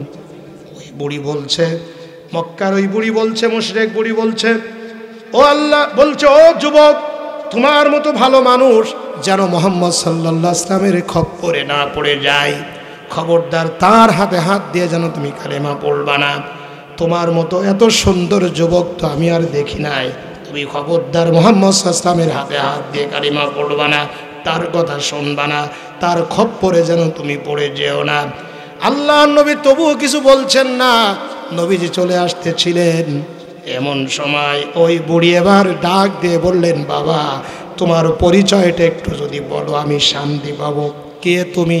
এত সুন্দর ব্যবহার তোমার, তুমি তো ভাড়াও নিচ্ছ না, আমার কাছ থেকে মজুরিও নিচ্ছ না, তুমি কে? তোমার পরিচয় বলো। আল্লাহ নবী, বিশ্ব নবী আমার বুড়িমাকে ডাক দিয়ে বললেন, বুড়িমা তুমি এতক্ষণ পর্যন্ত যেই মুহাম্মদ সাল্লাল্লাহু আলাইহি ওয়াসাল্লামের বিরুদ্ধে তুমি গালি দিলে, যার বিরুদ্ধে তুমি কুচ্ছা ছড়ালে, যাকে বললে সব থেকে খারাপ মানুষ, আমি হলাম সেই মুহাম্মদুর রাসূলুল্লাহ সাল্লাল্লাহু আলাইহি ওয়াসাল্লাম। বুড়ির চোখ দিয়ে টপ টপ করে পানি পড়ল। বুড়ি আল্লাহর নবীর দুটো পায়ে ধরে বলেন, ইয়া রাসূলুল্লাহ, হাবিবাল্লাহ সাল্লাল্লাহু আলাইহি ওয়াসাল্লাম, আসলে আপনি যে এত সুন্দর মানুষ, আপনার ব্যবহার যে এত সুন্দর, অময় ব্যবহার, অনুপম আদর্শ আমি জানতাম না। মানুষ আপনার বিরুদ্ধে আমার কাছে খারাপ কিছু বলেছিল, এই জন্য আপনার প্রতি আমার খারাপ ধারণা ছিল। ইয়া রাসূলুল্লাহ, হাবিবাল্লাহ, আমি আপনার ব্যবহার দেখে, আপনার অনুপম আদর্শ দেখে আমি পড়ে নিলাম, লা ইলাহা ইল্লাল্লাহু মুহাম্মাদুর রাসূলুল্লাহ সাল্লাল্লাহু আলাইহি ওয়াসাল্লাম। অতএব বিজয় এসেছে বলে আপনি সুযোগে সদ্ব্যবহার করবেন না, মানুষকে ক্ষমা করে দেওয়ার মানসিকতা তৈরি করুন, মানুষকে মর্যাদা দেন, আল্লাহ পাক আপনার মর্যাদা বাড়িয়ে দেবে। তবে হ্যাঁ, আল্লাহ রসুল কয়েকজনকে ক্ষমা করেন নাই, একান্তই যারা দোষী তাদেরকে ক্ষমা করেন নাই। এই জন্য আমরাও, একজন দোষ করেছে গোষ্ঠী শুদ্ধ, আমরা তাদের ওপরে অত্যাচার জুলুম করতে পারি না, আইন হাতে তুলে নিতে পারি না। দেশে আইন আছে, আদালত আছে, রাষ্ট্র সরকার তাদের দেখবে, আওয়াজ দিয়ে বলুন ঠিক কিনা। আসুন আমরা সবাই মিলেমিশে ভাই ভাই থাকতে চাই, একসাথেই জান্নাতে যেতে চাই, একসাথে আমরা জান্নাতে বসবাস করতে চাই। আমার বক্তব্য শুনে যদি কেউ কষ্ট পেয়ে থাকেন, অন্তর থেকে কষ্টগুলো মুছে ফেলে দেবেন, আশাবাদ ব্যক্ত করে এই মাহফিলের উত্তরোত্তর উন্নয়ন কামনা করে এই জায়গা, যিনি যার জায়গা, তিনার জন্য আমি প্রাণ খুলে দোয়া করছি। আল্লাহ পাক যেন, তিনি তো দুনিয়ায় নেই, তাই না, তিনি মারা গেছে, তাই না, আমাদের এই দুইজনই মারা গেছেন, বাসেদ খান আর মুজিবুল খান নাকি, ওনাদের জন্য দোয়া করি। আল্লাহ পাক যেন এই জায়গা ওনারা মাহফিলের জন্য দেওয়ার কারণে আল্লাহ পাক যেন এটাকে সদকায় জারি হিসাবে কবুল করে নেন, আওয়াজ দিয়ে বলেন আমিন।